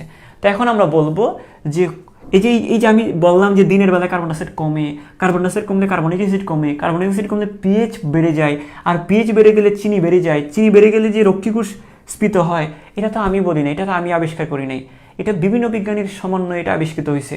তো কতটুকুর মধ্যে কতটুকু কোন বিজ্ঞানী আবিষ্কার করছে সেটা এখন আমরা বলে দিব। হ্যাঁ, আচ্ছা ঠিক আছে। এখন আমি যদি তোমাদেরকে একটু করে বলি যে, এখানে একটু খেয়াল করো, এই তোমরা নিশ্চয়ই তোমরা জানো আমার অর্গানিক কেমিস্ট্রি ক্লাস হচ্ছে। অর্গানিক কেমিস্ট্রি অলরেডি 4টা লেকচার কমপ্লিট হয়েছে। আমরা 5 নম্বর লেকচারে আমরা জৈব রসায়নের আর জৈব যৌগের নামকরণগুলো শিখব, এবং এটা এত সহজভাবে শেখা যায় সেটা তোমরা আগামীকালকে 10:30টার ক্লাস করলে বুঝতে পারবা। তো সবাইকে এটা সম্পূর্ণ ফ্রি ক্লাস, এটা আমি কোনো পেইড ব্যাচের কোনো অ্যানাউন্স দিচ্ছি না। তোমাদের যাদের জৈব রসায়ন অনেক সহজে শিখতে চাও, তোমরা ক্লাসগুলোতে অ্যাটেন্ড করতে পারো, এবং অবশ্যই যেহেতু এটা ফ্রি ক্লাস বন্ধুবান্ধবদেরকে জানিয়ে দিতে পারো। তুমি যদি তোমার কোনো উপকার হয় আমার তো লস নেই, বা তোমার উপকার হলে তোমার বন্ধুর উপকার হলে তোমার তো লস নেই, তাই না? আচ্ছা যাই হোক, আগামীকালকে 10:30 হবে। এখন দেখো আমি যেটা তোমাদেরকে বলতে চাচ্ছি একটু খেয়াল করো, সেটা হচ্ছে একটু খেয়াল করো যেখানে কতটুকু কতটুকু আবিষ্কার হয়েছে। দেখো এই রক্ষীকোষ স্ফীত হওয়ার কারণে পত্ররন্ধ্র খুলে যায়। এই সিম্পল কথাটা, একদম সহজ কথা। এই যে পত্ররন্ধ্র স্ফীত হইলে রক্ষীকোষ স্ফীত হলে পত্ররন্ধ্র খুলে যায়, এটা তো আমরা একটু আগে পড়ছি যে রক্ষীকোষ যদি স্ফীত হয়ে যায়, এই রক্ষীকোষ যদি স্ফীত হয়, রক্ষীকোষ স্ফীত হইলে হ্যাঁ এই রক্ষীকোষগুলো ফুলে গেলে পত্ররন্ধ্র খুলে যায়, ফুলে গেলে খুলে যায়। এই যে পত্ররন্ধ্র স্ফীত হয়ে গেলে মানে এই রক্ষীকোষ দুইটা, এই একটা রক্ষীকোষ এই একটা রক্ষীকোষ, রক্ষীকোষ দুইটা স্ফীত হয়ে গেলে পত্ররন্ধ্রটা খুলে যায়। তো এই যে কথাটা, এই যে রক্ষীকোষ স্ফীত হয়ে গেলে পত্ররন্ধ্র খুলে যায়, এই যে কথাটা, এটাও কিন্তু একজন বিজ্ঞানী বলছেন। এটা কিন্তু আমার কথা না, কিন্তু তোমরা আমাকে মনে করিও না আবার যে রাকিব স্যার বলেছেন, না, এটা একজন বিজ্ঞানী বলছে। বিজ্ঞানীটার নাম হচ্ছে ভন মল। নাম কি? ভন মল। হ্যাঁ, তো ওনার নামটা আমি একটু লিখে দিই, ওটা হচ্ছে ভন মলের মতে। এটা হচ্ছে বিজ্ঞানী ভন মল। আমি একটু লিখে দিচ্ছি, বিজ্ঞানী ভন মলের মতে, বিজ্ঞানী ভন মলের মতে, বিজ্ঞানী ভন মলের মতে, ভন মলের মতে ভন মলের মতে রক্ষীকোষ স্ফীত হলে পত্ররন্ধ্র খুলে যায়, আর রক্ষীকোষ বন্ধ হয়ে গেলে, রক্ষীকোষ স্ফীত কমে গেলে পত্ররন্ধ্র বন্ধ হয়ে যায়। আচ্ছা, তাহলে এটা হচ্ছে বিজ্ঞানী ভন মল। তো এই জিনিসটা ভন মলের মতে, ঠিক আছে, ওকে ফাইন। আচ্ছা, তাহলে আমরা বুঝলাম, এই দুটো জিনিস বুঝে গেছি। এখন আমরা যে কাজটা করব, একটু খেয়াল করি যে এই কথাটা কি বলছে, মানে আর একটু, এটা তো হচ্ছে রক্ষীকোষ স্ফীত হলে পত্ররন্ধ্র খুলে যায়, রক্ষীকোষ স্ফীত কমে গেলে পত্ররন্ধ্র বন্ধ হয়ে যায়, এই কথাটা বুঝছি। এখন আমরা পরবর্তীতে আরেকজন বিজ্ঞানী এই জিনিসটা আবিষ্কার করছে। কোন জিনিসটা আবিষ্কার করছে? যে রক্ষীকোষটা কেন স্ফীত হয়। রক্ষীকোষটা স্ফীত হয় হচ্ছে, আরেকজন বিজ্ঞানী বলছে রক্ষীকোষটা স্ফীত হয় ওই যে চিনি বেড়ে যাওয়ার কারণে। চিনি বেড়ে গেলে রক্ষীকোষ স্ফীত হয়, যে চিনিটা বেড়ে গেলেই তো রক্ষীকোষটা স্ফীত হচ্ছে, এই কথাটা আরেকজন বিজ্ঞানী বলছে। এবং এই বিজ্ঞানীটার নামটা আমরা এখন লিখব, মানে আমরা আরেক ধাপ একটু এগিয়ে চিন্তা করলাম। আমরা পত্ররন্ধ্র কেন খুলে? রক্ষীকোষ স্ফীত হওয়ার কারণে। এটা কে বলছে? ভন মল বলছে। এখন রক্ষীকোষটা কেন স্ফীত হয়? চিনি বেড়ে যাওয়ার কারণে। এই কথাটা বলছে যে রক্ষীকোষ স্ফীত হয় কেন? হ্যাঁ, আমরা যদি বলি যে রক্ষীকোষ স্ফীত হয় কেন, রক্ষীকোষটা স্ফীত হয় কেন, ভালো করে খেয়াল করো, রক্ষীকোষটা স্ফীত হয় কেন? চিনি বেড়ে যাওয়ার কারণে। এই কথাটা বলছে আরেকজন বিজ্ঞানী, এটা হচ্ছে বিজ্ঞানী ই লয়েড। বিজ্ঞানী কি বলছে? বিজ্ঞানী লয়েড। কে বলছে? রে বিজ্ঞানী এফ.ই. লয়েড। তো আমরা এটা একটু লিখে রাখি, মানে ওই রক্ষীকোষটা কেন স্ফীত হয়? চিনি বেড়ে যাওয়ার কারণে। এটা বিজ্ঞানী এফ.ই. লয়েড বলছে, বিজ্ঞানী এফ.ই. লয়েড। হ্যাঁ, বিজ্ঞানী এফ.ই. লয়েডের মতে, এফ.ই. লয়েডের মতে, ঠিক আছে, বিজ্ঞানী এফ.ই. লয়েডের মতে। তো বিজ্ঞানী এফ.ই. লয়েড কি বলছে? যে চিনি যদি বেড়ে যায়, তাহলে চিনি বেড়ে যাওয়ার কারণে মানে শ্বেতসারগুলো চিনিতে পরিণত হয়, আর চিনি বেড়ে গেলে ওই জায়গাতে অন্তঃবিস্রবণ হয়, আর অন্তঃবিস্রবণ হলে রক্ষীকোষগুলো স্ফীত হয়, আর রক্ষীকোষ স্ফীত হলে পত্ররন্ধ্র খুলে যায়। সিম্পল। তার মানে এই যে এইখান থেকে এই পর্যন্ত কথাটা বলছে ভন মল, আর বিজ্ঞানী এফ.ই. লয়েড আর এক ধাপ আগায় গেছে যে কেন রক্ষীকোষটা স্ফীত হয়ে যায়। উনি গবেষণা করে দেখতে পেয়েছেন যে এখানে চিনির পরিমাণটা বেড়ে যাওয়ার কারণে পত্ররন্ধ্রটা খুলে যাচ্ছে। তো উনি বলছেন যে উদ্ভিদের রক্ষীকোষে শ্বেতসারগুলো যখন চিনিতে পরিণত হবে, তখন অন্তঃবিস্রবণের কারণে কোষগুলো স্ফীত হয়, আর স্ফীত হলে পত্ররন্ধ্র খুলে যায়। এই যে পুরা কথাটা, এতটুকু জিনিস যে আবিষ্কার করছে, ওনার নাম হচ্ছে এফ.ই. লয়েড। ওনার নাম কি? এফ.ই. লয়েড। এই কথাটাকে যদি আমরা একটু ঘুরায় বলি, উল্টা করে বলি, সেটা কি? যে চিনির পরিমাণ কমে গেলে রক্ষীকোষের স্ফীতি কমে যায়, আর রক্ষীকোষের স্ফীতি কমে গেলে পত্ররন্ধ্র বন্ধ হয়ে যায়। এটাও বলছে এফ.ই. লয়েড। হ্যাঁ, এফ.ই. লয়েড। আমরা আশা করি এটা বুঝতে পেরেছি। এখন আমরা আরও একটু আগাবো। আমরা কোথায় যাব এখন? আমরা এখন এই যে আরেকটু যাই, সেটা হচ্ছে যে এই পর্যন্ত যাব আমরা। এই পর্যন্ত, কোন পর্যন্ত? আমরা এখন চিন্তা করব এই যে একদম এই জায়গা থেকে একদম গোড়ায় যাচ্ছি আমরা। হ্যাঁ, আমরা এই জায়গাটা চিন্তা করব। হ্যাঁ, এই পুরো জিনিসটা আবিষ্কার করছে কে, সেটা আমরা একটু জানবো। সেটা হচ্ছে আবিষ্কার করছে যে একদম দিনের বেলা। আসলে তাহলে পরবর্তীতে যেটা আবিষ্কার হলো যে চিনিটা বাড়ে কেন, চিনিটা কি কারণে বাড়ে, চিনিটা বাড়ে কি কারণে, এই রক্ষীকোষের মধ্যে চিনিটা কেন বাড়ে? রক্ষীকোষের মধ্যে চিনিটা বাড়ে হচ্ছে ওই রক্ষীকোষের মধ্যে পিএইচ বেড়ে যাওয়ার কারণে। তো রক্ষীকোষের মধ্যে চিনি কেন বাড়ে? দেখা গেছে যে হ্যাঁ, রক্ষীকোষের মধ্যে পিএইচ বাড়ার কারণে রক্ষীকোষের চিনি বাড়ে। চিনি কেন বাড়ে? পিএইচ বাড়ার কারণে। এটা আরেকজন বিজ্ঞানী আবিষ্কার করছে, এবং একই সাথে এটাও আবিষ্কার করছে পিএইচ কেন বাড়ে? কার্বনিক অ্যাসিডের কমে যাওয়ার কারণে। কার্বনিক অ্যাসিড কমে কেন? কার্বন ডাইঅক্সাইড কমে যাওয়ার কারণে। কার্বন ডাইঅক্সাইড কমে কেন? দিনের কারণে। দিনের আলোতে সালোকসংশ্লেষণ কি হয়? সালোকসংশ্লেষণ বেশি হয়, যার কারণে কার্বন ডাইঅক্সাইড কমে যায়। এই যে দেখো পরবর্তী যে কথাগুলো, এই কথাগুলো বলছে আরেকজন বিজ্ঞানী, বিজ্ঞানী সেরি। বিজ্ঞানী কি? বিজ্ঞানী সেরি। বিজ্ঞানী কি? ওই উনি কিন্তু ওনার নাম সেরি, উনি কিন্তু সেরি না, বিজ্ঞানী সেরি। হ্যাঁ, বিজ্ঞানী সেরি, বিজ্ঞানী সেরি, বিজ্ঞানী সেরি কথাটা বলেন। বিজ্ঞানী সেরির মতে, বিজ্ঞানী সেরির মতে, বিজ্ঞানী সেরির মতে, ঠিক আছে। সেরির মধ্যে উনি বলেন যে দিনের বেলায় কার্বন অ্যাসিড কমে যায়, কার্বন অ্যাসিড কমে যাওয়ার কারণে কার্বনিক অ্যাসিড কমে যায়, আর কার্বনিক অ্যাসিড কমে যাওয়া মানে পিএইচ বেড়ে যায়, আর পিএইচ বেড়ে যাওয়ার কারণে চিনি বেড়ে যায়, আর চিনি বাড়লে কি হয় তোমরা জানোই, এখানে হ্যাঁ অন্তঃবিস্রাবণ হয়, রক্তস্ফীত হয়, পতঙ্গ খুলে যায়। এই যে পুরা কথাটা একদম এখান থেকে যেটা বলছে এটা হচ্ছে বিজ্ঞানী সেরির মতে। আবার এই জায়গাটাও তাহলে কে বলছে? এই জায়গাটা আমরা বুঝতে পারি বিজ্ঞানী সেরির মতে। বিজ্ঞানী সেরি, বিজ্ঞানী সেরি, হেচ্ছেরি মানে হাঁচি আসে না আমাদের, হেচ্ছেরি, হ্যাঁ বিজ্ঞানী সেরির মতে। আবার মেয়ে মানুষদেরকে সেরি বলা হয় আমাদের এলাকায়, এই সেরি, হ্যাঁ হেচ্ছেরি। যাই হোক, বিজ্ঞানী সেরির মতে এই জিনিসগুলো আবিষ্কার করেছে। ক্লিয়ার? এতটুকু ক্লিয়ার কিনা বলো? তো আমরা এতটুকু যদি ক্লিয়ার হয় তাহলে আমরা আশা করি এটা পারবো। তো এটা হচ্ছে পত্ররন্ধ্র খোলা হওয়ার জন্য। তাহলে কয়টা মতবাদ আমরা পড়লাম এখানে? পত্ররন্ধ্র খোলা ও বন্ধ হওয়ার জন্য আমরা কয়টা মতবাদ পড়ছি এখানে পড়লাম হচ্ছে, একটু ভালো করে খেয়াল করো, একটু ভালো করে দেখো। বনমদের মধ্যে যেটা বলতেছিলাম এটা হচ্ছে 1 নম্বর মতবাদ, এটা হচ্ছে, তারপরে আমরা এই যে লয়েডের মধ্যে এটা হচ্ছে 2 নম্বর মতবাদ, তারপরে হচ্ছে সেরির মধ্যে এটা 3 নম্বর মতবাদ। ঠিক আছে, আশা করি তোমরা বুঝতে পেরেছো। ওকে, ক্লিয়ার। 3টা মতবাদ আমরা পড়লাম। এখন পরবর্তীতে আমাদের আরেকটু করে জানতে হবে, একটা আধুনিক মতবাদ আছে। হ্যাঁ, এই 3 জনেরটাও পরবর্তীতে বিজ্ঞানীরা বলতেছে যে না, ওদেরগুলার থেকেও আরও আধুনিক মতবাদে শিফট হয়েছে। তো এই আধুনিক মতবাদটা তোমাদেরকে একটু করে দেখা দিচ্ছি। এই 3টা মতবাদ এখানে শিখলাম। কারণ কথা হচ্ছে আরও আরেকটা মতবাদ আছে আধুনিক মতবাদ। পত্ররন্ধ্র খোলা এবং বন্ধ হওয়ার পিছনে আধুনিক মতবাদটা কি সেটা আমরা জানবো। একটু দেখো, আমি এটা একটু মুছে নিই, ততক্ষণে তোমরা যেটা পড়াইছি সেটা একটু রিভাইজ দেওয়ার চেষ্টা করো, আশা করি পারবা এখন। ঠিক আছে, তো আমরা আশা করি আলাদা আলাদা করে না শিখে আমরা একবারে শিখলাম এবং এক একটা বিজ্ঞানীর কথা বলে দিব আমরা কোন জায়গাটাতে। যদি আলাদা আলাদা শিখতে যাই মাথাগুলো ঘোরা যায়, তাহলে আমি নিজেও এটা সাফার করছি। তো এখন আমরা যদি দেখি যে আধুনিক মতবাদ, পত্ররন্ধ্র খোলা বা বন্ধ হওয়ার জন্য আধুনিক মতবাদ, আধুনিক মতবাদ। ঠিক আছে, আমরা এখন আধুনিক মতবাদটা জানবো যে স্যার আধুনিক মতবাদটা কি একটু দেখি। আধুনিক মতবাদে যেটা বলা হচ্ছে এখানে একটা জিনিসের, এখানে আলাদা করে একটা জিনিস বলা হচ্ছে যে পত্ররন্ধ্র খোলা এবং বন্ধ হওয়ার পিছনে একটা জিনিস বলা হচ্ছে পত্ররন্ধ্র খোলা। আমরা একটু এটা লিখে ফেলি আগে, পত্ররন্ধ্র খোলা এবং পত্ররন্ধ্র বন্ধ হওয়া, পত্ররন্ধ্র বন্ধ হওয়া,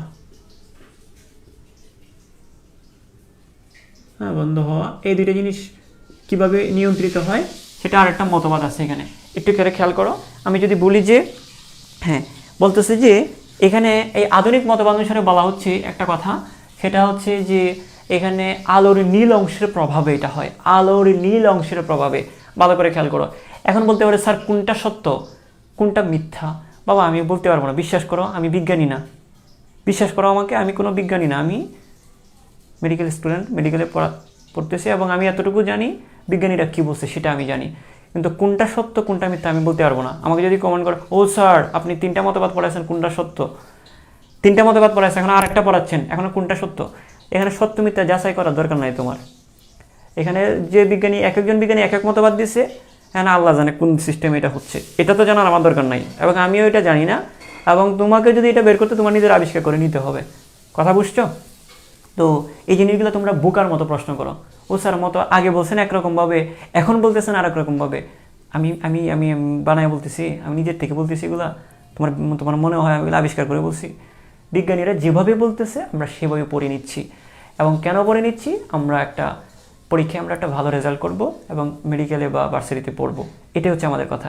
এখন এটা কেন পড়তেছি কীভাবে পড়তেছি এগুলো নিয়ে পড়ে থাকলে তুমি ওই জায়গায় পড়ে থাকবা। কথা বুঝছো? তুমি যদি বড় কোনো সায়েন্টিস্ট হইতে পারো তখন এগুলো বের করবে যে কোনটা আসলে সত্য। কথা বুঝছো? তার আগে আমরা এটাই জানতে হবে। তো এখন দেখো যেটা হচ্ছে, আমি যেটা বলতে চাচ্ছি, আমরা আগে একটা ব্যাখ্যা পড়ছি এবং কোন ব্যাখ্যাটা কোন বিজ্ঞানী দিচ্ছে সেটাও পড়লাম। এখন আমরা আরেকটা ব্যাখ্যা পড়তেছি, এখন কোনটা সত্য কোনটা মিথ্যা সেটা যাচাই করার তোমারও দরকার নেই, আমারও দরকার নেই। ওরা কি বলতে চাচ্ছে, ওনারা কি বোঝাতে চাচ্ছে সেটা আমরা বুঝে নিব এবং কোনটা সত্য মিথ্যা সেটা আল্লাহ মালুম। তাহলে দেখো এখন কথা হচ্ছে এই আধুনিক মতবাদে অনুযায়ী দেখো, আধুনিক মতবাদে অনুযায়ী বলা হচ্ছে যে আলোর নীল অংশের প্রভাবে বা কার্বন ডাইঅক্সাইডের অভাবে, আলোর নীল অংশের প্রভাবে বা কার্বন ডাইঅক্সাইডের প্রভাবে, আলোর নীল অংশ মানে বুঝো তো সূর্যের সাদা আলোতে 7টি বর্ণ থাকে না, বেনিয়া সহকলা, হ্যাঁ এই যে বে নি আ স হ ক লা, ঠিক আছে, বেনিয়া সহকলা মানে আলোর মধ্যে একটা নীল আলো থাকে না, বেনিয়া সহকলা বুঝো তো, বেনিয়া সহকলা মানে আলোর মানে সাদা আলোতে 7টি বর্ণ থাকে, একটা বেগুনি, একটা নীল, একটা আসমানি, একটা সবুজ, একটা হলুদ, একটা কমলা, একটা লাল, তাই নাই? তাই হ্যাঁ, এই যে নীল আলো, যে সূর্য মানে আলোর নীল অংশের কারণে বিজ্ঞানীরা বলতেছে, আধুনিক মতবাদ অনুযায়ী যেটা বুঝতে পারছি আমরা, যে আলোর নীল অংশের প্রভাবে, যে আলোর মধ্যে যে নীল আলোটা, বেগুনি, নীল, আসমানি, সবুজ, হলুদ, কমলা, লাল, 7টা বর্ণ আছে না, সূর্যের সাদা আলোতে 7টা বর্ণ আছে, ওই 7টা বর্ণের মধ্যে কোন অংশটা, নীল অংশটা, এই আলোর নীল অংশের প্রভাবে অথবা কার্বন ডাইঅক্সাইডের অভাবে, কি বলছি, আলোর নীল অংশের প্রভাবে বা কার্বন ডাইঅক্সাইডের অভাবে এই রক্ষী কোষের মধ্যে পটাশিয়াম আয়ন বেড়ে যায়, পটাশিয়াম আয়নের পরিমাণটা বেড়ে যায়। ভালো করে খেয়াল করো, আলোর নীল অংশের প্রভাবে বা কার্বন ডাইঅক্সাইডের অভাবে পটাশিয়াম আয়নের পরিমাণটা বেড়ে যায়। তো পটাশিয়ামটা যদি বেড়ে যায়, খেয়াল করো, বলা হচ্ছে পটাশিয়াম রক্ষী কোষে পটাশিয়াম আয়ন বেড়ে যায়। আচ্ছা, এটা প্র্যাকটিক্যালি চিন্তা করো, এখন রক্ষী কোষে যদি পটাশিয়াম আয়ন বেড়ে যায়, এখন পটাশিয়াম আয়ন কি একটা লবণ না একটা, যেখানে পটাশিয়াম আয়ন একটা লবণের একটা অংশ, কিন্তু তো ওই জায়গাতে অবশ্যই পটাশিয়াম আয়ন বেড়ে গেলে ওইখানে সে কি পানি চুষে নিবে না, পানি শুষে নিবে, চারপাশ থেকে সে পানি টেনে নিবে। তো যেখানে পটাশিয়াম আয়ন যদি বেড়ে যায়, পটাশিয়াম আয়ন কি পানি শুষে নিবে না? লবণ, খাদ্য লবণে সোডিয়াম আয়ন আছে না, সোডিয়াম আয়ন তো কি চায়, পানি শুষে নেয় না, পানি টেনে নেয়। তো এখানে দেখো, এখানে পটাশিয়াম আয়ন বেড়ে যাওয়া মানে কি, চারপাশ থেকে সে পানি টেনে নিবে, মানে অন্তঃবিস্রবণ হবে। তো এই পানি টেনে নেওয়ার কারণে কি হবে, কোষগুলো স্ফীত হয়ে যাবে, স্ফীত হবে, আর স্ফীত হলে পত্ররন্ধ্রটা খুলে যাবে, স্ফীত হলে কি হবে, পত্ররন্ধ্র খুলে যাবে। আর চুপসে গেলে তো এরকম হবে, চুপসে গেলে তো ছিদ্র ফোঁটা বন্ধ হয়ে যাবে, হ্যাঁ এই মাঝখানে ছিদ্র বন্ধ হয়ে যাবে, কিন্তু স্ফীত হলে তো এটা খুলে যাবে। তো দেখো, আমি আবারও বলতেছি, ভালো করে খেয়াল করো, আলোর নীল অংশের প্রভাবে বা কার্বন ডাইঅক্সাইডের অভাবে পটাশিয়াম আয়নের পরিমাণ বেড়ে যায়, আর পটাশিয়াম বেড়ে গেলে চারপাশ থেকে পানি প্রবেশ করবে, অন্তঃবিস্রবণ হবে, যার কারণে এই পত্ররন্ধ্রটা মানে রক্ষীকোষটা স্ফীত হয়ে যাবে, পত্ররন্ধ্র খুলে যাবে। তো আমি যদি তোমাকে এই জিনিসটা এভাবে যদি সেন্টেন্স আকারে লিখে দিই, সেটা হচ্ছে পত্ররন্ধ্র খোলাটা কখন হবে, সেটা হচ্ছে যে কি আলোর নীল অংশের প্রভাবে, আলোর নীল অংশ, এটা হচ্ছে আধুনিক মতবাদ অনুসারে, যে আলোর নীল অংশের প্রভাবে, আলোর নীল অংশের প্রভাবে, নীল অংশের প্রভাবে বা কার্বন ডাইঅক্সাইডের অভাবে,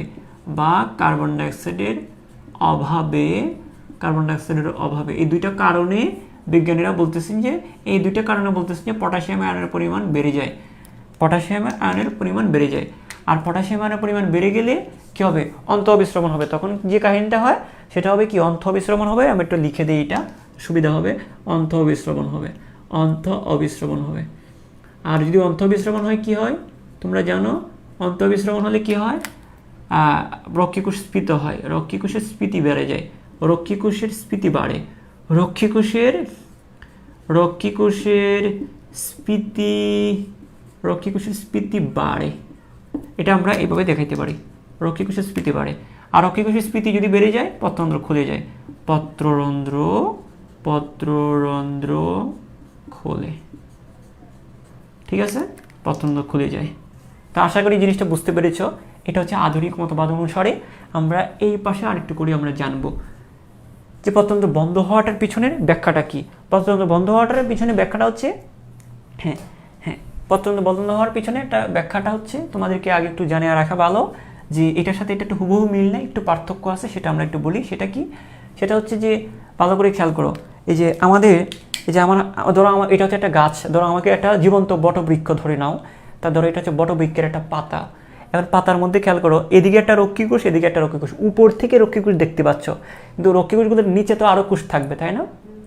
উপর থেকে তো আমরা, এই দেখো, উপর থেকে আমার চামড়াটা দেখতেছো না, এই চামড়াটার নিচে কি মাংস কোষ আছে না, পেশি কোষ আছে না, স্নায়ু কোষ আছে না, আছে তো। তো এখানে দেখো এই যে দুইটা কোষ, এগুলো হচ্ছে রক্ষী কোষ, আমরা উপর থেকে দেখতেছি। ওই কোষগুলোর নিচে মাংস কোষ আছে, সরি মাংস কোষ না, এটাকে আমরা মাংস কোষের মধ্যে মনে রাখবো মেসোফিল কোষ থাকবে। কি কোষ? মেসোফিল কোষ। আমাদের এই ত্বকটার নিচে যেমন মাংস কোষ আছে, মাংস পেশি কোষ আছে, তো ঠিক এইভাবে ওই মনে রাখবা এই রক্ষী কোষগুলোর নিচে থাকবে মেসোফিল কোষ। এই একটা মনে রাখবা, এই কোষগুলোর নিচে, এগুলো তো উপরে দেখা যাচ্ছে না, এই কোষগুলোর নিচে মেসোফিল কোষ থাকবে। Okay fine. তো আমরা এই জায়গাটা একটু করে জেনে নিই। তাহলে আমরা এই জায়গাটা মেসোফিল কোষটাকে এটা আমরা বুঝে গেছি। এখন আমরা যে কাজটা করব, এই যে দেখো আমরা পত্রতন্ত্র বন্ধ হয়ে যায় কখন, কিভাবে সেটা একটু বলবো তোমাদেরকে, একটু দেখো। সেটা হচ্ছে যদি প্রথম থেকে যদি একটু করে বলি যে এটা হবে পত্রতন্ত্র বন্ধ হয়ে যাবে আলোর অভাবে। এখানে বলছে যে আলোর নীল অংশের প্রভাবে, আর এখানে বলবো কি আলোর অভাবে। আমরা এখানে সরাসরি বলবো কি এখানে আলোর অভাবে, হুবহু এটার সাথে সিমিলার থাকবে না, একটু চেঞ্জ হবে। আলোর অভাবে, আলোর অভাবে, অভাবে বা বা বা পানির পরিমাণ কমে গেলে, পানির পরিমাণ, এখানে যেমন কার্বন ডাইঅক্সাইডের কমে গেলে, এখানে হচ্ছে পানি কমে গেলে, পানির কমে গেলে, এখানে যেমন কার্বন ডাইঅক্সাইড কমে গেলে মানে কার্বন ডাইঅক্সাইডের অভাবে, এখানে বলতে পারি আমরা হ্যাঁ পানির অভাবে, পানির অভাবে, অভাবে বা বা কমে গেলে, বা কমে গেলে, অভাবে আমরা একটু ব্র্যাকেটে লিখে রাখি কমে গেলে, পানির পরিমাণ যদি কমে যায়। কোথায় পানির পরিমাণ কমে গেলে?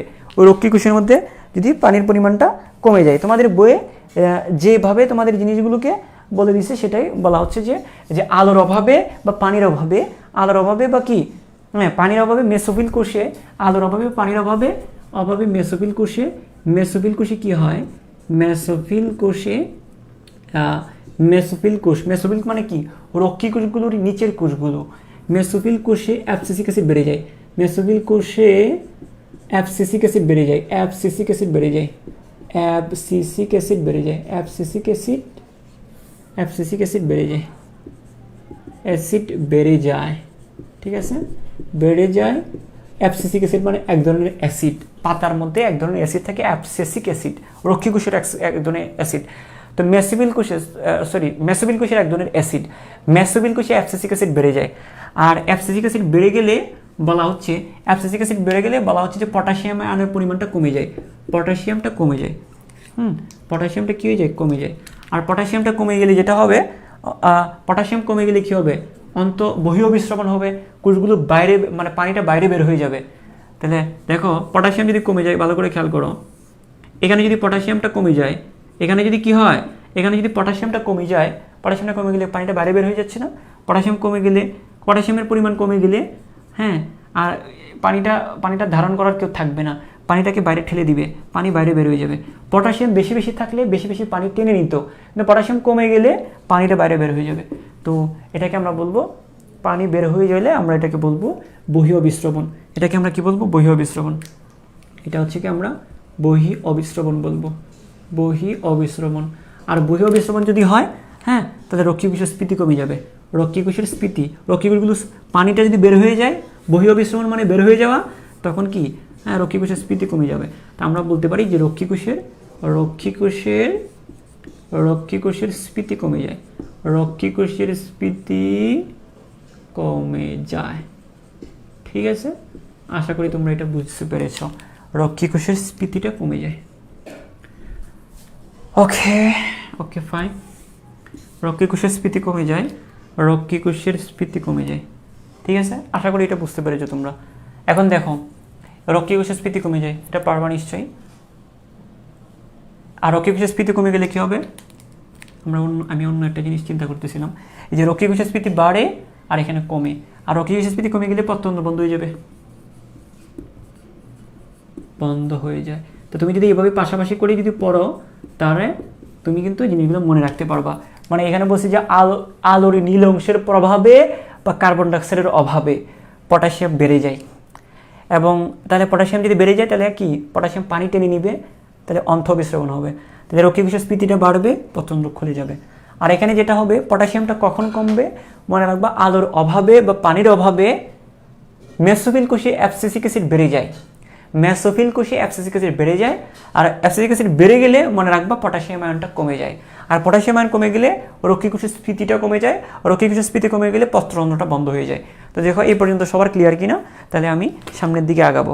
এই পর্যন্ত নিশ্চয়ই সবার ক্লিয়ার, তাহলে আমি সামনের দিকে আগাবো। তাড়াতাড়ি করে একটু জানাও আমাকে, একটু করে জানাও। হ্যাঁ, এই পর্যন্ত সবার ক্লিয়ার কিনা? হ্যাঁ, এই পর্যন্ত সবার ক্লিয়ার কিনা?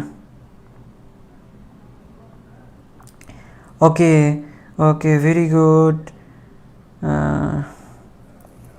বেশি গরম লাগতেছে। ওকে, আশা করি এই পর্যন্ত সবার ক্লিয়ার।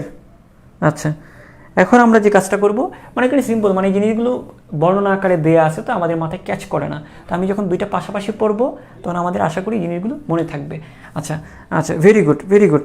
আচ্ছা, এখানে একজন কী দিছে? ও বাবা রে, এখানে এখানে এরকম এরকম লজ্জার ইমোজি দিচ্ছ কেন? মানে তুই আসলে কখন, মানে ও আসলে কি তোমার লজ্জা লাগে? এক লাখ ক্লাস করবো তুমি?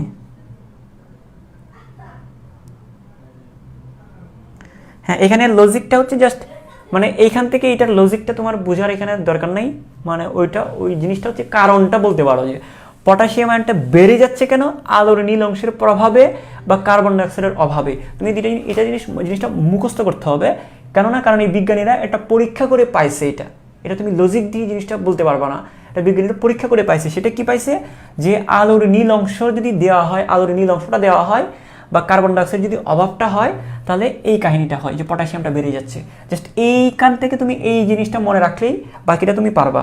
পটাশিয়াম বেড়ে গেলে স্ফীতি বাড়ে, স্ফীতি বাড়লে পত্ররন্ধ্র খুলে, এটা তো এমনিতেই বোঝা যাচ্ছে, এটা তো লজিক আছে। কিন্তু এই জিনিসটা তোমাকে একটু কষ্ট করে মনে রাখতে হবে। সেটা কি? যে আলোর নীল অংশের প্রভাবে বা কার্বন ডাইঅক্সাইডের অভাব হইলে দেখা গেছে রক্ষী কোষে পটাশিয়াম আয়নটা বেড়ে গেছে। এটা তোমাকে একটু মুখস্থ রাখতে হবে। এই জায়গাও সেম, এটা পরীক্ষা করে পাইছে যেহেতু যে আলোর অভাবে বা পানির অভাবে, আলোর অভাবে বা পানির অভাবে মেসোবিল কোষে অ্যাবসিসিক অ্যাসিড বেড়ে যায়। এই জিনিসটা তোমাকে একটু মনে রাখতে হবে, মুখস্থ রাখতে হবে, যার কারণে পটাশিয়াম আয়ন কমে যায়। তো এইটার পিছনে যদি কোনো লজিক থাকতো বা এটা যদি ব্যাখ্যা থাকতো, তাহলে অবশ্যই আমি তোমাদেরকে বলতাম। তোমাদেরকে এতটুকু ক্যাপাবিলিটি নাই তোমার, মানে কখন কোনটা বলতেছি, কীভাবে কোন অ্যাঙ্গেল থেকে মেরে দিচ্ছি, অ্যাঙ্গেল বুঝো না তোমরা, সিচুয়েশন বুঝো না। যাই হোক, আমি যেটা বলতেছি এখান থেকে এই পর্যন্ত যেভাবে লিখে দিচ্ছি সেটা তুমি মাথায় রাখবা। ওকে, এখন আমরা যদি বুঝি, আমরা যদি একটু করে সামনের দিকে যে আধুনিক মতবাদে আরেকটু লেজ লাগাইছে, সেই লেজটা তোমাদেরকে একটু করে বলে দিচ্ছি। সেটা হচ্ছে এরকম, আধুনিক মতবাদে আরেকটু লেজ হচ্ছে যে এখানে তোমাদের বইয়ে একটু করে বলছে, সেটা তোমাদেরকে একটু করে বলে দিচ্ছি। সেটা যে ওরা বলতে চাচ্ছে যে এখানে আবার দুইটা জিনিস বলছে যে এখানে এই মতবাদের মধ্যে আরেকটু লেজ লাগাইছে। সেটা হচ্ছে এরকম যে আমি যদি পাশাপাশি যদি একটু বলি যে এই লেজটা এরকম তোমাদেরকে দেখাচ্ছি, মানে বর্ণনা আকারে এগুলো দিছে তোমাদেরকে যে রক্ষী কোষ থেকে, ওরা বলছে যে রক্ষী কোষ থেকে আরেকটা, এই আধুনিক মতবাদ অনুসারে আরেকটা যুক্তি ওরা দিছে। এই আধুনিক মতবাদ অনুসারে আরেকটা যুক্তি দিছে। কি যুক্তি? যে রক্ষী কোষ থেকে H+ আয়ন বের হয়ে গেলে, H+ আয়ন বের হয়ে গেলে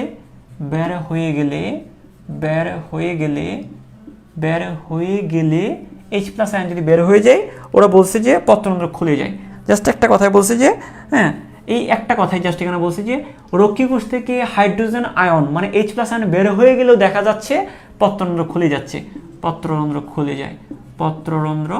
খুলে যায়। হ্যাঁ, তো এটা তোমরা মনে রাখবা, খুলে যায়। অর্থাৎ কি বলছে এখানে? H+ আয়ন বের হওয়া গেলে পত্ররন্ধ্র খুলে যায়। জাস্ট এই লাইনটা পুরো, এই জিনিসটা তোমাদেরকে বলছে। এখন এটার পিছনে যদি তুমি ব্যাখ্যা খুঁজতে যাও, তুমি শেষ হয়ে যাবা। ঠিক আছে, ওরা এক্সপেরিমেন্ট করে পাইছে যে H+ আয়ন বের হয়ে যাচ্ছে এবং একই সাথে দেখা গেছে যে ওইখানে পত্ররন্ধ্রগুলো খুলে যাচ্ছে। ঠিক আছে, জাস্ট এটা তোমরা মনে রাখবো। আরেকটা জিনিস হচ্ছে, আরেকটা কথা বলছে যে পত্ররন্ধ্র বন্ধ হয়ে যাওয়ার পিছনে একটা কাহিনী বলছে যে উচ্চ তাপমাত্রায় সালোকসংশ্লেষণ কম হয়, শ্বসন বেশি হয়। এরা বলছে যে উচ্চ তাপমাত্রায় আরেকটা ব্যাখ্যা যেটা দিছে যে উচ্চ তাপমাত্রায় কি হয়? উচ্চ তাপমাত্রায় সালোকসংশ্লেষণ কমে যায়, শ্বসন বেড়ে যায়। সালোকসংশ্লেষণ কমে যায়, উচ্চ তাপমাত্রায় সালোকসংশ্লেষণ কমে যায়, শ্বসন বেড়ে যায়। তো এই কাহিনীটা হইলে ওরা বলতেছে এই শ্বসন বেড়ে যাওয়ার পিছনে ওরা বলছে যে শ্বসন বেড়ে গেলে একটা জিনিস, শ্বসন বেড়ে যায় তখন কার্বন ডাইঅক্সাইডের পরিমাণ বেড়ে যায়। তখন কি হয়? তখন কার্বন ডাইঅক্সাইডটা বাড়ে। শ্বসন বাড়লে তো কার্বন ডাইঅক্সাইড বাড়বে, এটা তো লজিক্যালি বোঝা যাচ্ছে। শ্বসন বেড়ে গেলে কি হবে? কার্বন ডাইঅক্সাইড বেড়ে যাচ্ছে। আর কার্বন ডাইঅক্সাইড বেড়ে গেলে কি হবে? পত্ররন্ধ্র বন্ধ হয়ে যায়। পত্ররন্ধ্র বন্ধ হয়ে যায়, বন্ধ হয়ে যায়। মানে একটু আগে আমরা যেটা পড়ছি সেটাও আধুনিক, একটু আগে আমরা যেটা পড়ছি সেটাও আধুনিক মতবাদ, এবং আধুনিক মতবাদের মধ্যে আরও দুইটা যুক্তি ওরা দাঁড় করাইছে। সেটা কি, যে হাইড্রোজেন বের হয়ে গেলে পত্ররন্ধ্র খুলে যায়। আর একটা যুক্তি ওরা কি দিচ্ছে, উচ্চ তাপমাত্রায়, বলছে যে উচ্চ তাপমাত্রায় সালোকসংশ্লেষণ কমে যায়, শ্বসন বেড়ে যায়, ও শ্বসন বেড়ে যায়, তখন কার্বন ডাইঅক্সাইডটা বেড়ে যাবে, আর কার্বন ডাইঅক্সাইড বেড়ে গেলে পত্ররন্ধ্র খুলে যায়। এটা আরেকটা যুক্তিতে ওরা, সরি, পত্ররন্ধ্র বন্ধ হয়ে যায়, আর একটা যুক্তিতে এই কথাটা বলছে। তো আমাদের আধুনিক মতবাদটা কিন্তু শেষ, আমাদের কিন্তু আধুনিক মতবাদটা শেষ। তো এই পর্যন্ত যে জিনিসগুলো বললাম আমি যেভাবে গুছিয়ে দিলাম ঠিক এইভাবে পড়ার চেষ্টা করবা, তাহলে সহজে মনে রাখতে পারবা, সহজে মনে রাখতে পারবা। যেগুলো যুক্তি দেওয়ার ব্যাখ্যা, যেগুলোর পিছনে ব্যাখ্যা আছে সেগুলো আমি কিন্তু ভেঙে ভেঙে ব্যাখ্যাগুলো দিয়ে দিছি, এবং যে জিনিসগুলো তোমাকে মনে রাখতে হবে সেটা আমি ফ্লো চার্ট দিয়ে এঁকে দিছি, যার কারণে তুমি সহজে মনে রাখতে পারবা। এখন আমরা যে কাজটা করবো একটু করে দেখি। আমরা একটা জিনিস হচ্ছে, আমরা একটা জিনিস তোমাদেরকে একটু করে তোমাদেরকে বলে দিই, সেটা আমি যদি বলি একটু করে, আমি আসলে এই বিশাল বড় চ্যাপ্টারটা ভালো করে খেয়াল করে, বিশাল বড় চ্যাপ্টার যেটা, এটা কি সব জিনিস আমি চেষ্টা করছিলাম যে সবই লাইন বাই লাইন পড়াবো, হ্যাঁ, কিন্তু তারপরেও পসিবল হচ্ছে না। কেন হচ্ছে না? কারণ আমাকে একটা নির্দিষ্ট লেকচারের মধ্যে ক্লাসটা শেষ করতে হচ্ছে। আমার পেট বেঁচে এই ক্লাসটা আমি প্রায় 29টা বা 30টা লেকচার নিচ্ছি, সম্ভবত 29 বা 30 ওই রকম। তো এখানে কিন্তু আমাকে কিন্তু আমি খুব রিকোয়েস্ট করছি যে ভাই আমি আমি আমি লাইন বাই লাইন ধরে পড়াই, আমাকে এইভাবে পড়াইতে দেন, স্টুডেন্টগুলো আমার এখানে না পড়ুক, অন্ততপক্ষে এই ক্র্যাশ কোর্স থেকে পড়লেও যেন জিনিসগুলো কাজে লাগাতে পারে ফিউচারে। তা আমি রিকোয়েস্ট করে আমি এই চ্যাপ্টারের জন্য 12টা লেকচার নিছি। তারপরে দেখা গেছে 12টা লেকচারে আমি যদি 2 ঘন্টাও করে ক্লাস নিই, তারপরেও শেষ করা পসিবল না, কিছু কিছু জিনিস বাদই থেকে যাবে। আমি যদি মেইন টপিক, আমি মেইন টপিকে আমি পড়ায় অভ্যস্ত না, আমি একটা চ্যাপ্টারে পুরো জিনিস লাইন বাই লাইন ধরে আমার অভ্যাস। আমি আমি আমি আমি যদি ওপেনলি ফ্রি ক্লাস নিই, সেখানে আমি লাইন বাই লাইন পড়াই, আমার পেট বেচার জন্য আমি লাইন বাই লাইন পড়াই, 10 মিনিটসগুলো আমি লাইন বাই লাইন ধরেই পড়াচ্ছি ক্র্যাশ কোর্সে। তো এইটাও আমি এই চ্যাপ্টারটার জন্য আমি রিকোয়েস্ট করছি আমাকে মিনিমাম 12টা লেকচার দিতে হবে, তাহলে আমি ওইটা এই জিনিসগুলো পড়া দিতে পারবো। এখন দেখো ক্র্যাশ কোর্স মানে 10 মিনিটসগুলোর কিছু করার নাই এখানে, 29টা বা 30টা লেকচার আমাকে এখানে দিলে বাকি জিনিসগুলো কখন শেষ করবে? এটা আসলে ওই সীমাবদ্ধতা, এটা কারো কিছু করার নাই, এটা আমারও কিছু করার নাই। আমি রিকোয়েস্ট করে 12টা লেকচার নিয়েছি, এখন তাদেরও কিছু করার নেই যে আমাকে ক্লাস বাড়িয়ে দেওয়া। অন্যান্য স্যারদেরকে যেখানে 5 থেকে 6টা লেকচার দেওয়া হয়েছে, সেখানে আমি রিকোয়েস্ট করে চাইছি যে 12টা লেকচার, মানে আমাকে আলটিমেটলি হিসাব করে ওই যে আচ্ছা অন্তত 12টা লেকচার নেন। তো এখন কথাটা হচ্ছে দেখো, তারপরে কিছু না কিছু জিনিস তোমাকে নিজে করে পড়ে নিতে হবে। এখন এটা ছাড়া আমার আর কিছু করার নেই, আমার হাত পা বাঁধা আসলে বেসিক্যালি। তো এই জন্য তোমাদেরকে একটু করে বলবো যে আমি এটা পড়ানোর পরে তোমরা বইটাও একটু পড়ার চেষ্টা করবা, হ্যাঁ। আর এই হচ্ছে কথা। আর কারণ হচ্ছে তোমাদের বিশেষ করে বায়োলজি এবং কেমিস্ট্রিটা লাইন বাই লাইন বুঝিয়ে যেটা বুঝে পড়তে হবে, এবং পড়লে তোমরা কিন্তু মেডিকেলে তুমি কিন্তু একটা হিট দিতে পারবা। তুমি যদি ইঞ্জিনিয়ারিংয়েও পড়ো, তুমি কিন্তু মেডিকেলে একটা চান্স নিয়ে নিতে পারবা। তুমি যদি ভার্সিটিতেও পড়ো, মেডিকেলে একটা সুযোগ তোমার থাকবে। আর মেডিকেলে যারা পড়বা তাদের জন্য biology chemistry line by line তো লাগবেই। তোমাদেরকে একটা কথা বলি, বায়োলজি কেমিস্ট্রি যদি তুমি লাইন বাই লাইন পড়তে পারো, তোমার মেডিকেল মোটামুটি নিশ্চিত বলা যেতে পারে। তো এটা তুমি আর কিচ্ছু না রে ভাই, আর কিচ্ছু না। এর মেডিকেলে যারা চান্স পেয়েছে আহামরি কিছু না। হয়তো বা একটা স্টুডেন্ট মেডিকেলে চান্স পাওয়ার পর অনেক ভাব নেই, আরে 10-12টা বই পড়ছি, এই বই পড়ছি, সেই বই পড়ছি, গোড়ার ডিম পড়ছে, কিছুই না। জাস্ট যে বইগুলো আমি বারবার বলি, ওই বইগুলো যদি লাইন বাই লাইন পড়তে পারো, তোমার মেডিকেল তোমাকে ডেকে নিবে, এতটুকু নিশ্চিত থাকো। তো যাই হোক, এই লাইন বাই লাইন পড়ার বিষয়টা যেটা আমি বলতেছি, এটা আমার পক্ষ থেকে যতটুকু সম্ভব আমি করার চেষ্টা করতেছি। এখন যেটা হচ্ছে যে এখানে কয়েকটা জিনিস আমি ওই পত্ররন্ধ্রের বেলায় কয়েকটা জিনিস আমি স্কিপ করে গেছি, কিন্তু আমার ভিতরে মানে বুঝেছিলাম না যে ক্লাসের মাঝখানে আমি কী চিন্তা করতেছি। ওই টপিকটা, হ্যাঁ, ওই পত্ররন্ধ্রের কাজ, সেটা আমি একটু ছেড়ে রেখে আসছি। কারণ আমার ভিতরে কিন্তু খারাপ লাগতেছে যে এই জিনিসটা আমি কেন রেখে আসলাম, কারণ আমি এভাবে পড়ায় অভ্যস্ত না, আমি একদম লাইন বাই লাইন পড়া অভ্যস্ত। তারপরে তোমরা একটু বই থেকে একটু করে দেখে নিবা যে পত্ররন্ধ্রের কাজটা কী। এবং আমি এখানে আজকের টপিকের মধ্যে সবচেয়ে গুরুত্বপূর্ণ ছিল পত্ররন্ধ্র কেন খোলে, পত্ররন্ধ্র কেন বন্ধ হয়, সেই জিনিসটা পড়ানো হচ্ছে আজকের মূল টপিক, এবং এটাই আমি আগে পড়ানো শুরু করছি। এখন দেখে অল্প একটু করে তোমাদেরকে যদি পত্ররন্ধ্রের কাজটা যদি তোমাদেরকে একটু করে বলি। এখন আমি আসলে আমার খুবই খারাপ লাগতেছে আমার সামনের দিকে আগায় যেতে, এই জন্য, হ্যাঁ। এই পত্ররন্ধ্রের ঘটনাটা হচ্ছে, আমি যদি পড়াইতে নাও পারি, তুমি নিজে পড়ার চেষ্টা করবা, তাহলে তোমার মেডিকেলটা মোটামুটি নিশ্চিত হয়ে যাবে। আহামরি আর কিছু লাগবে না, হ্যাঁ। অমুক বই তমুক বই এগুলো চিন্তা করার দরকার নেই, অমুক কোচিং তমুক কোচিং, তুমি যদি নিজে পড়তে পারো তাও হবে। দেখো একটা জিনিস খেয়াল করো, এই এই পত্ররন্ধ্রের ভিতরে যে এটা হচ্ছে রন্ধ্র সংলগ্ন প্রাচীর না, এই রন্ধ্র সংলগ্ন প্রাচীর যেটা এখানে একটু করে তোমাদেরকে একটু বলি, রন্ধ্র সংলগ্ন এই প্রাচীরটা, এই রন্ধ্র সংলগ্ন প্রাচীরের যে যে কোষ প্রাচীরটা সেটা সেলুলোজে নির্মিত। কি নির্মিত? সেলুলোজে নির্মিত। এবং এদের সেলুলোজটা হচ্ছে কীরকম, তোমাদেরকে যদি বলি যে স্যার এই রক্ষীকোষটা ফুলে গেলে পত্ররন্ধ্রটা কেন খুলে যায়, কারণটা হচ্ছে এই যে রন্ধ্র সংলগ্ন যে প্রাচীরটা, এটার নাম কি? রন্ধ্র সংলগ্ন প্রাচীরটা পুরু, তাই না? রন্ধ্র সংলগ্ন প্রাচীর, রন্ধ্র সংলগ্ন প্রাচীর, খেয়াল করো, এই দেখো এই যে রন্ধ্র সংলগ্ন প্রাচীরটা কি নির্মিত, এটা হচ্ছে রন্ধ্র সংলগ্ন প্রাচীরটা কি নির্মিত, এটা হচ্ছে মানে রন্ধ্র সংলগ্ন প্রাচীরটা হচ্ছে পুরু, এটা তো আমরা বুঝতে পেরেছি। এবং প্রাচীর, কোষ প্রাচীর সবসময় কি দিয়ে তৈরি হয়? সেলুলোজ দিয়ে তৈরি, তাহলে এটাও সেলুলোজ দিয়ে তৈরি। হ্যাঁ, তাহলে আমরা বলবো যে এদের সেলুলোজের মধ্যে আমরা তোমরা যে শর্ট সিলেবাসের কথা বলো, এই যে এখানে আমার আবার প্রথম অধ্যায়ে ফিরে যেতে হবে। আমরা কোষ ও কোষের গঠন মানে কি, উদ্ভিদ বিজ্ঞানের প্রথম অধ্যায়ে একটা চ্যাপ্টার আছে না, মানে ওই ফার্স্ট পেপারের যে প্রথম চ্যাপ্টার যেটা আছে ওইটার মধ্যে লেখা আছে যে কোষ প্রাচীরের গঠন, এবং কোষ প্রাচীরের একটা উপাদান হচ্ছে মাইক্রোফাইব্রিল, মনে আছে? কোষ প্রাচীরের একটা উপাদান কি, প্রাচীরের একটা উপাদান হচ্ছে মাইক্রোফাইব্রিল, এটা প্রথম অধ্যায়ের পড়া। তো যাই হোক, এখানে বলা হচ্ছে যে রন্ধ্র সংলগ্ন এই যে রন্ধ্র, এই যে ছিদ্রটা, এই রন্ধ্র সংলগ্ন যে প্রাচীরটা আছে ওই প্রাচীরটা হচ্ছে ওইখানে রন্ধ্র সংলগ্ন যে প্রাচীর, ওই প্রাচীরের মধ্যে যে মাইক্রোফাইব্রিলটা আছে ওই মাইক্রোফাইব্রিলটা হচ্ছে আড়াআড়িভাবে বিন্যস্ত। এই আড়াআড়িভাবে বিন্যস্ত থাকার কারণে এটা তোমাকে এইভাবে এটা একটা মাইক্রোস্কোপিক, এটাতে এইভাবে চিত্র এঁকে বোঝানোটা সম্ভব না, জাস্ট আপাতত জেনে রাখো। কোষ প্রাচীরের একটা উপাদান হচ্ছে কি, প্রাচীরের একটা উপাদান হচ্ছে মাইক্রোফাইব্রিল। হ্যাঁ, মাইক্রোফাইব্রিল। এখন কথা হচ্ছে এই যে দেখো এই মাইক্রোফাইব্রিলগুলো, এই রন্ধ্র সংলগ্ন প্রাচীরের যে মাইক্রোফাইব্রিলগুলো, এই মাইক্রোফাইব্রিলগুলো আড়াআড়িভাবে বিন্যস্ত থাকে। ওই আড়াআড়িভাবে চিত্রটাকে দেখানো সম্ভব না, মানে এভাবে তেসরাভাবে বিন্যস্ত থাকে, সুজানা এটা আড়াআড়িভাবে বিন্যস্ত থাকে, যার কারণে এই জায়গাটা বেঁকে যায়। তো আমরা এই জায়গাটা একটু করে বলি যে রন্ধ্র সংলগ্ন প্রাচীরে, আমরা যদি লাইনটা বলি যে রন্ধ্র এই যে ছিদ্র, এই ছিদ্র সংলগ্ন যে প্রাচীর, রন্ধ্র সংলগ্ন প্রাচীরের রন্ধ্র সংলগ্ন প্রাচীরের রন্ধ্র সংলগ্ন কোষ প্রাচীরের মাইক্রোফাইব্রিল প্রাচীরের একটা উপাদান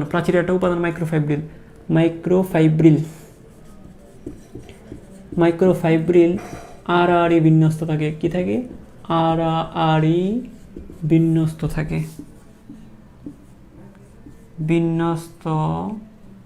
থাকে, ঠিক আছে? যার কারণে রক্ষীকোষ স্ফীত হলে পত্ররন্ধ্র খুলে যায়, যার কারণে রক্ষীকোষ স্ফীত হলে এটা বেঁকে যায়, যার কারণে রক্ষীকোষ স্ফীত হলে বেঁকে যায়, রক্ষীকোষ স্ফীত হলে বেঁকে যায়, ঠিক আছে? রক্ষীকোষ স্ফীত হলে বেঁকে যায়, কারণ এটা এখানের মাইক্রোফাইব্রিলগুলো আড়াআড়িভাবে বিন্যস্ত, যার কারণে এটা বেঁকে যায়, ঠিক আছে?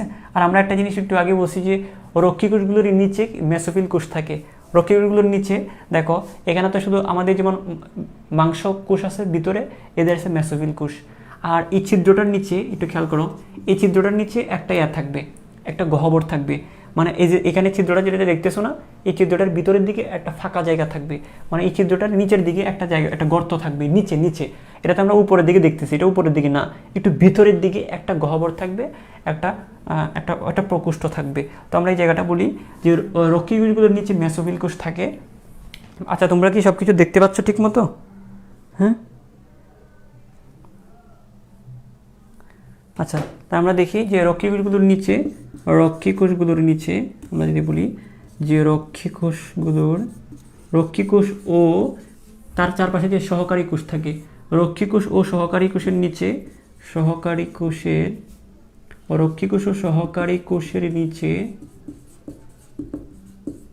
কি থাকবে বলো তো? রক্ষীকোষ ও সহকারী কোষের নিচে কি থাকবে?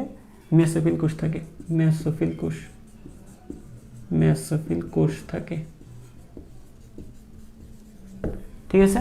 রক্ষী কোষ ও সহকারী কোষের নিচে কি থাকে, কি থাকে, মেসোফিল কোষ থাকে। আর তোমাদেরকে এটা তো অলরেডি পড়াই ফেলছি যে রক্ষী কোষগুলোতে প্রচুর ক্লোরোপ্লাস্ট থাকে, রক্ষী কোষগুলোতে প্রচুর ক্লোরোপ্লাস্ট থাকে, রক্ষী কোষগুলোতে প্রচুর ক্লোরোপ্লাস্ট থাকে, রক্ষী কোষগুলোতে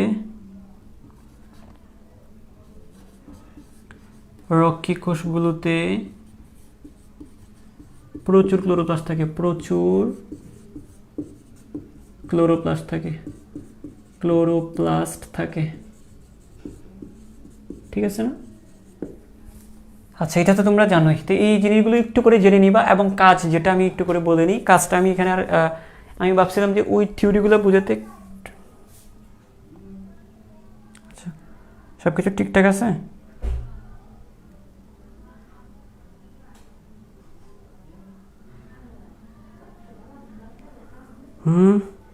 এই পর্যন্ত সবার ক্লিয়ার?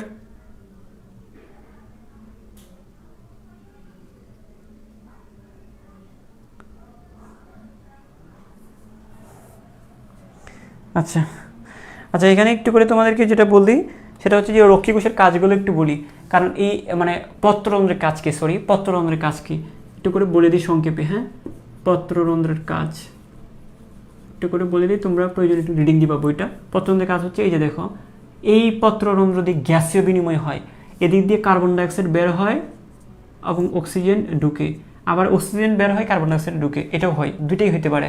কারণ উদ্ভিদ অক্সিজেনও গ্রহণ করে, কার্বন ডাইঅক্সাইড গ্রহণ করে। তো যাই হোক, যখন শ্বসন হবে, খেয়াল করো, যখন শ্বসন হবে C6H12O6 অক্সিজেন বিক্রিয়া করে কার্বন ডাইঅক্সাইডে পানি তৈরি করবে। হ্যাঁ, তো খেয়াল করো, যখন শ্বসন হবে তখন কার্বন ডাইঅক্সাইড এই ছিদ্র দিয়ে বের হবে। আর যখন সালোক সংশ্লেষণ হবে C6 কার্বন ডাইঅক্সাইড পানি, কার্বন ডাইঅক্সাইড প্লাস পানি, এটা কি শ্বসন। তো শ্বসন হলে কার্বন ডাইঅক্সাইডটাকে এদিক দিয়ে বের হবে। আর যদি সালোক সংশ্লেষণ হয়, এটা হচ্ছে সালোক সংশ্লেষণ। তো সালোক সংশ্লেষণ হলে কার্বন ডাইঅক্সাইড পানি বিক্রিয়া করে C6H12O6 প্লাস অক্সিজেনটাকে ত্যাগ করবে। হ্যাঁ, তো এই দুইটা জিনিস মনে রাখবা। অর্থাৎ সোজা কথা হচ্ছে গ্যাসীয় বিনিময় হয়, কখনো কার্বন ডাইঅক্সাইড বের হয়, কখনো অক্সিজেন বের হয়। তো এটা গ্যাসীয় বিনিময় হয়। সোজা কথা কি, এক নম্বরে যদি বলি, এক নম্বর হয় গ্যাসীয় বিনিময়, এই ছিদ্রগুলো দিয়ে গ্যাসীয় বিনিময়। আমরা বলতে পারি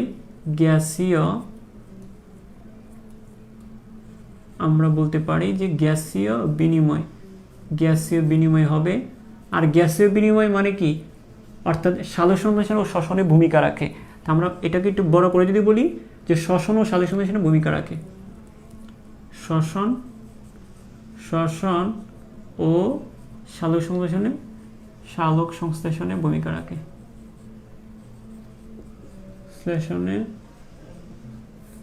রাখে, ঠিক আছে।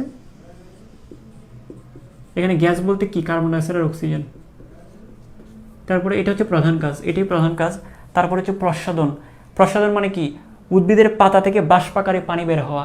এখন পাতার মাধ্যমেই বের হওয়া মানে কি, পত্ররন্ধ্রের ছিদ্রটা দিয়ে পানি বাষ্পাকারে বের হওয়া, পানিটাকে বাষ্পাকারে বের হওয়াকে প্রস্বাদন বলা হয়। তো আমরা বলতে পারি 2 নম্বর হচ্ছে প্রস্বাদনে ভূমিকা রাখে, কারণ পত্ররন্ধ্র না থাকলে পানি বাষ্পাকারে বের হইতে পারতো না। হ্যাঁ, প্রস্বাদনে ভূমিকা রাখা, ঠিক আছে। তারপর 3 নম্বরে যদি আমি একটু করে বলি, সেটা হচ্ছে আর কি করবে, ওই যে এর মধ্যে প্রচুর পরিমাণ ক্লোরোপ্লাস্ট থাকে না, প্রচুর ক্লোরোপ্লাস্ট থাকে, এদের ক্লোরোপ্লাস্টগুলো খাদ্য তৈরি করে, রক্ষী কোষের ক্লোরোপ্লাস্ট খাদ্য তৈরি করে, ক্লোরোপ্লাস্ট কি করবে, ক্লোরোপ্লাস্ট খাদ্য তৈরি করে, ঠিক আছে।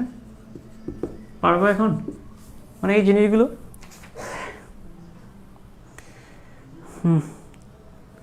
ঠিক আছে, রক্ষী কোষের ক্লোরোপ্লাস্ট কি করে, খাদ্য তৈরি করে। এই জিনিসগুলো পারবা কিনা বলো?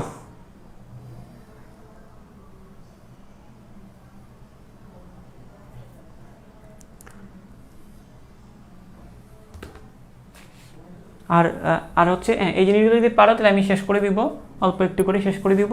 আর একটা জিনিস তোমাদেরকে বলি, এখানে একটা কথা বলি, যে এখানে একটা কথা বলছিলাম না, যে এই যে প্রস্বাদনের ভূমিকা রাখে, মানে পত্ররন্ধ্রটা খুলে গেলে প্রস্বাদন বেড়ে যায়। কিন্তু যখন পত্ররন্ধ্র খোলা অবস্থা থাকবে, পানি বাষ্পাকারে বেশি পানি বাষ্পাকারে বের হবে, প্রস্বাদনের ভূমিকাটা রাখবে। তবে আরেকটা কথা তোমাদেরকে বলি, এই লুক্কায়িত পত্ররন্ধ্র বলে একটা পত্ররন্ধ্র আছে, লুক্কায়িত পত্ররন্ধ্র। আমি আবার বলি যে স্যার লুক্কায়িত পত্ররন্ধ্র কি? কিছু কিছু পত্ররন্ধ্র একদম ভিতরে, ছিদ্র বোঝা যায় না, এবং ছিদ্রগুলা একদম ভিতরের দিকে থাকে, এই দিক দিয়ে পানি বেশি বের হয় না। মানে কিছু কিছু ছিদ্র আছে একদম, হ্যাঁ, সহকারী কোষের একদম ভিতরে লুকায়া থাকে, একদম ভিতরের দিকে থাকে, এদিক দিয়ে বেশি পানি বের হইতে পারে না। তো এটার সুবিধাটা কি? লুক্কায়িত পত্ররন্ধ্র, লুক্কায়িত, এগুলোকে বলা হয় লুক্কায়িত পত্ররন্ধ্র। আর লুক্কায়িত পত্ররন্ধ্রগুলো কি করে? লুক্কায়িত পত্ররন্ধ্র কি করে? এই প্রসাধনটা কমায়, মানে পানিটা বের হওয়াটা, মানে প্রসাধনের পরিমাণটা, প্রসাধনের হারটা কমায়। লুক্কায়িত পত্ররন্ধ্র পানি বের করতে দেয় না, এটা প্রসাধনের হার কমায়, প্রসাধনের হার কমায়, প্রসাধনের হার কমায়, হার কমায়। আরেকটা জিনিস তোমাদেরকে একটু বলে দিই, যে লাস্ট একটা পয়েন্ট কথা আমি বলে আমি ক্লাসটা শেষ করব। হ্যাঁ, তোমাদের মধ্যে একজন আমার ক্লাস এখনও করে, তাহলে তুমি হয়তো বা নতুন আসছো আমার ক্লাসে, আমার ক্লাস করে তোমাদের কিছু শিক্ষা হয় নাই। আমি যেটা বলছিলাম যে C6 সাজেশন কি বলছিলাম, যে কার্বন ডাইঅক্সাইড আর পানি মিলে, কার্বন ডাইঅক্সাইড আর পানি মিলে কি হয়? C6H12O6 হয় প্লাস অক্সিজেন। এটা হচ্ছে শ্বসন বিক্রিয়ার মূল বিক্রিয়া। এখন একজন এখানে কমেন্ট করছে যে এখানে সমতাকৃতভাবে দেখাইছে, মানে এখানে আমি মূল জিনিসটা কি? এটা তো সালোক সংশ্লেষণ, তাই না? এটা কি সালোক সংশ্লেষণ? সালোক সংশ্লেষণে মূলত হচ্ছেটা কি? সালোক সংশ্লেষণে মূলত হচ্ছেটা কি? সালোক সংশ্লেষণে মূলত হচ্ছে কার্বন ডাইঅক্সাইড পানি মিলে গ্লুকোজ তৈরি আর অক্সিজেন তৈরি হয়। এখানে তো আমার সমতাকে দেখানোর দরকার নাই, আমি এখানে তো সালোক সংশ্লেষণ পড়তেছি না বাবা, আমি এখানে সালোক সংশ্লেষণ পড়াচ্ছি না। আমরা পড়তেছি হচ্ছে আরেকটা জিনিস, আমরা পড়তেছি পত্ররন্ধ্র দিয়ে কী হয়, পত্ররন্ধ্র কখন খুলে কখন বন্ধ হয়। এটার জন্য আমার সালোক সংশ্লেষণ পুরো বিক্রিয়াতে জানার দরকার নেই। আমি সালোক সংশ্লেষণ আলাদা টপিক আছে, সালোক সংশ্লেষণে কি চক্রীয় অচক্রীয় ফটোফসফোরাইলেশন আছে, সালোক সংশ্লেষণের ক্যালভিন চক্র আছে, এইগুলো একদম প্রত্যেকটা জিনিস পড়ায় নাস্তানাবুদ করে ফেলবো, পড়াবো জিনিসটা। কিন্তু তোমরা যেটা করতেছো, আমি আবারও বলি, আমি যে জায়গাটাতে ফোকাস করে পড়াচ্ছি ওই জায়গাটা তোমরা ফোকাস করো না। তোমরা কি করতেছো? আমি পড়াচ্ছি এইটা, তোমরা একটা বিক্রিয়া সমতা করে কমেন্ট করে দিছো, মানে নিজেকে পণ্ডিত মনে করতেছো, আসলে কিছুই না। তুমি এই জিনিসটা মিস করে গেছো মাঝখান দিয়ে, যে স্যার এটা এইভাবে লিখছে, যে স্যার এটা এইভাবে হবে না, এখানে 6টা কার্বন ডাইঅক্সাইড হবে, এখানে 12টা পানি হবে, এখানে 6টা অক্সিজেন হবে, আরও 6টা পানি হবে। হ্যাঁ, এখানে এইটা তো মূলত মূল বিক্রিয়াটা, আমরা তো এটা পড়তেছি না ভাই, আমি পড়তেছি তো সালোক সংশ্লেষণ পড়তেছি না, পত্ররন্ধ্রটা। সালোক সংশ্লেষণে আমার কী হচ্ছে সেটা আমরা জানবো, কী হচ্ছে? কার্বন ডাইঅক্সাইড পানি মিলে গ্লুকোজ আর অক্সিজেন হচ্ছে। এটা হচ্ছে মূলত কী থেকে কী হচ্ছে সেটা বোঝার জন্য আমি এই বিক্রিয়াটা বারবার লিখতেছি, কী থেকে কী হচ্ছে সেটা বোঝার জন্য লিখতেছি। তাহলে কী থেকে কী হচ্ছে? কার্বন ডাইঅক্সাইড পানি বিক্রিয়া করে গ্লুকোজ আর অক্সিজেন হচ্ছে, এই দুটো জিনিস হচ্ছে। এবং কত থেকে কত হচ্ছে সেটা তো আমাদের এখানকার পড়া না, একটা সালোক সংশ্লেষণের পড়া। তো প্রত্যেকটা জিনিস তুমি কি ওইভাবে আমার ক্লাস যখন করো তখন এইভাবে পড়তে হবে, যে আমি যেটা বোঝাতে চাচ্ছি, যেটার উপর ফোকাস করে পড়াচ্ছি সেটা বোঝার চেষ্টা করবা। আর আমি এমন না যে আমি তোমাদেরকে ওই জিনিসগুলো কোনো জিনিস আমি বাদ দিয়ে পড়াবো। হ্যাঁ, তো যাই হোক, তো একটু পত্ররন্ধ্রের এই জিনিসগুলো আমি ভাবছিলাম যে আজকে ওই যে পত্ররন্ধ্র খুলে এবং বন্ধ হয় কি অনেক সময় লাগবে, এই জন্য আমি তোমাদেরকে ওইটা আগে পড়াই ফেলছিলাম। তো তোমরা ওইটা একটু অ্যাড করে নিবা, যে পত্ররন্ধ্রের কাজটা একটু অ্যাড করে নিবা ওই প্রথম দিকে। আর এটা হচ্ছে এরকম কয়েকটা আমাদের সামনে লেকচারগুলো একটু তাড়াহুড়া করে নিতে হবে, কিছু জিনিস তো তোমার বই থেকে নিজে থেকে পড়ে নিতে হবে, একটু কঠিন লাগলেও কিছু করার নাই, আসলে জিনিসটা আমারও হাত পা বাঁধা। আরেকটা জিনিস তোমাদেরকে লাস্টের কথা বলে শেষ করি, যে পত্ররন্ধ্র সবচেয়ে বেশি খুলে কখন, এটা একটু বলে শেষ করে দিচ্ছি। পত্ররন্ধ্র সবচেয়ে বেশি খুলে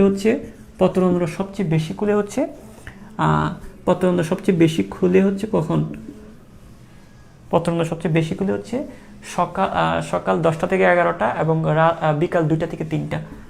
হ্যাঁ, সকাল 10টা থেকে 11টা, সকাল 10টা থেকে 11টা এবং বিকাল 2টা থেকে 3টা। তো এটা তোমরা এইভাবে মনে রাখতে পারো, যে সকালের দিকে খেয়াল করো, সকালের দিকে ভালো করে খেয়াল করো, সকালের দিকে সবাই অফিস আদালতে যায় না, তবে সকালের 10টা 11টার দিকে অফিস আদালত খুলে, 10টা 11টার দিকে। আবার খেয়াল করো, আবার অফিস আদালতগুলো আবার দেখো, আবার মানে নাইট কোচ, বা এটা হচ্ছে একটা ডে শিফট, একটা হচ্ছে মর্নিং শিফট, একটা ডে শিফট। চিন্তা করো, মর্নিং শিফটটা কখন শুরু হয়? 10টা থেকে 11টার দিকে, আর ডে শিফটটা কয়টা থেকে শুরু হয়? 2টা 3টার দিকে। এইভাবে তুমি মনে রাখতে পারো, নর্মালি 10টা থেকে 11টা, 2টা থেকে 3টা, খুব কঠিন না। আর দিনের বাকি সময়টাতে অল্প খোলা থাকে আর রাতে বন্ধ থাকে। হ্যাঁ, দিনের বাকি সময়ে অল্প খোলা থাকে, অল্প খোলা থাকে, খোলা থাকে। আর রাতে, আর রাতে কি থাকবে? রাতে বন্ধ থাকে, রাতে বন্ধ থাকে। আচ্ছা ঠিক আছে, এই জিনিসটা একটু করে তোমরা জেনে নিবা।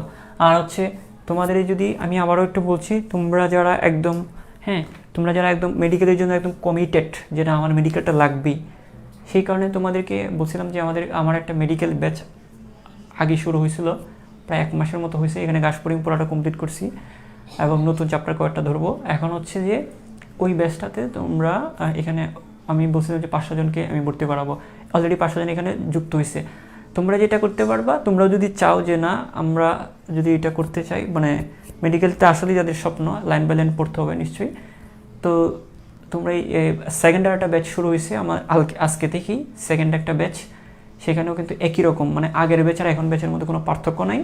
তবে তোমরা আগের ব্যাচে যা পড়াইছি এবং এই ব্যাচের নতুন ব্যাচটা তো সেই একই রকম পড়াবো।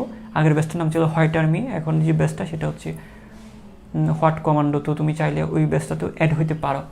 আর যদি খুব টাকা পয়সার খুব প্রবলেমই থাকে, সেক্ষেত্রে আমি তোমাকে যেটা বলতে পারি যে তুমি নিজেও যদি পড়ো হয়তো বা সম্ভব জিনিসগুলো। আমি ক্র্যাশ কোর্স থেকে, আমি শুধু ক্র্যাশ কোর্সে শুধু এইচএসসির জন্য পড়াচ্ছি না, আমি মেডিকেলকে টার্গেট রেখেই পড়াচ্ছি। তো সেটা হচ্ছে তুমি আমার এখান থেকে যতটুকু সমাধান দেওয়া যায় সেটা আমি দিব। তারপর হচ্ছে আমার কিছু ফ্রি ক্লাস, আমার যে বিভিন্ন গ্রুপে আমি ফ্রি ক্লাসও নিই, আমার ইউটিউবে কিছু ক্লাস আছে, এগুলো করেও যতটুকু আগাইতে পারো তুমি আগায় নিতে পারো। তো সেটা হচ্ছে কথা। এখন তুমি যদি বলো যে ভাই সবই ফ্রিতে পড়ান, ভাই আমরাও তো, আমিও কিন্তু স্টুডেন্ট, আমিও কিন্তু মানে পরিশ্রম করে আমি তোমাদেরকে পড়ায় মজা পাই, কিন্তু আমরা পারিশ্রমিক না পাইলে কিন্তু আমরা এই ডেডিকেশনটা ওই লেভেলে এগোতাম না। তো জিনিসটা হচ্ছে যে দিন শেষে যেই পড়াক না কেন, কিছু মানে তাদেরকে তো চলতে হবে, আমরাও স্টুডেন্ট, আমাদেরকে তো চলতে হবে। তো জিনিসটা হচ্ছে এখন আমি যদি সবাইকে ফ্রিতে পড়াই তাহলে তো আমার কোনো পেড ব্যাচ থাকবে না। তো কিছু সীমাবদ্ধতার কারণে কিন্তু আমি কি করতে পারি না, আমরা মানে সব ফ্রিতে ছেড়ে দিতে পারি না, আমাদেরকে তো চলতে হয়। তো এই জিনিসটা হচ্ছে যে তোমাদেরকে ওই সীমাবদ্ধতার মধ্যে থেকেই তোমাদেরকে যতটুকু, আমার কাছে যদি পড়তে নাও পারো খুব একটা আফসোস করার দরকার নেই। তবে আমি আমার সীমাবদ্ধতার মধ্যে থেকে যতটুকু তোমাদেরকে দেওয়া যায় আমি দেওয়ার সবসময় চেষ্টা করি। আমি জৈব রসায়নটা, আমার মেডিকেল ব্যাচে জৈব রসায়নটা না পড়ায় আমি বলছি যে না আমি এটা ওপেনলি পড়াবো। তো এখানে আমার ব্যাচে যারা আছে ওরাও হয়তো বা খুব একটা করে নাই। তো আমি যদি সবই ফ্রিতে ছেড়ে দিই তাহলে তো আমার এখানে আর কেউ পড়তে আসবে না। এটা স্বাভাবিক বিষয়, এটা তোমরা যেভাবেই চিন্তা করো না কেন এটাই হচ্ছে স্বাভাবিক বিষয়। এবং এটা হচ্ছে যে আমার যে টেকনিকগুলো বা আমার যে এগুলোতে আমার যে ডেডিকেশন বা আমার যে পরিশ্রম, কিছু পরিমাণ পারিশ্রমিক না পেলে হয়তো বা আমার চলাটা মুশকিল হয়ে যাবে। যাই হোক, সব কিছু মিলিয়ে আমি আমার জায়গা থেকে আমি চেষ্টা করি যেটা ফ্রিতে ছেড়ে দেওয়ার আমি ছেড়ে দিচ্ছি কিন্তু। এবং এই জিনিসগুলো কিন্তু প্রত্যেকটা ক্লাস, ফ্রি ক্লাসগুলো কিন্তু কোনো অংশে কম না। যেমন না আমি একটা নির্দিষ্ট টপিক নিয়ে আমি তোমাদেরকে বলে দিচ্ছি যে হ্যাঁ কোনো একটা নির্দিষ্ট টপিক নিয়ে তোমাদেরকে আমি এটা বলি নাই, মানে খুব মজা করতেছি যে আমার এখানে ভর্তি, আমি এটা বলি না। আমি ফ্রিতে পড়ালেও একদম গুছিয়ে লাইন বাই লাইন পড়ায় দিচ্ছি যেন তুমি এটা কাজে লাগাইতে পারো। তো যাই হোক, তো তোমাদের কাছে একটা জিনিস আমি বলি যে হয়তোবা খুব একটা সময় তোমরা পাবা না। তো জিনিসটা হচ্ছে তোমরা বায়োলজি কেমিস্ট্রিটা এমনভাবে গুছিয়ে নাও যদি মেডিকেলের স্বপ্ন হয়ে থাকে। আমি যেহেতু মেডিকেলের পার্সন, মেডিকেলে যদি পড়ি এই জন্য মেডিকেলটা বেশি বলি তোমাদেরকে। তো যাদের মেডিকেলটা স্বপ্ন, এটা কিন্তু অসম্ভব কিছু না যদি তুমি গুছিয়ে পড়তে পারো। ঠিক আছে, তো সবাই ভালো থাকো, সুস্থ থাকো, আসসালামু আলাইকুম।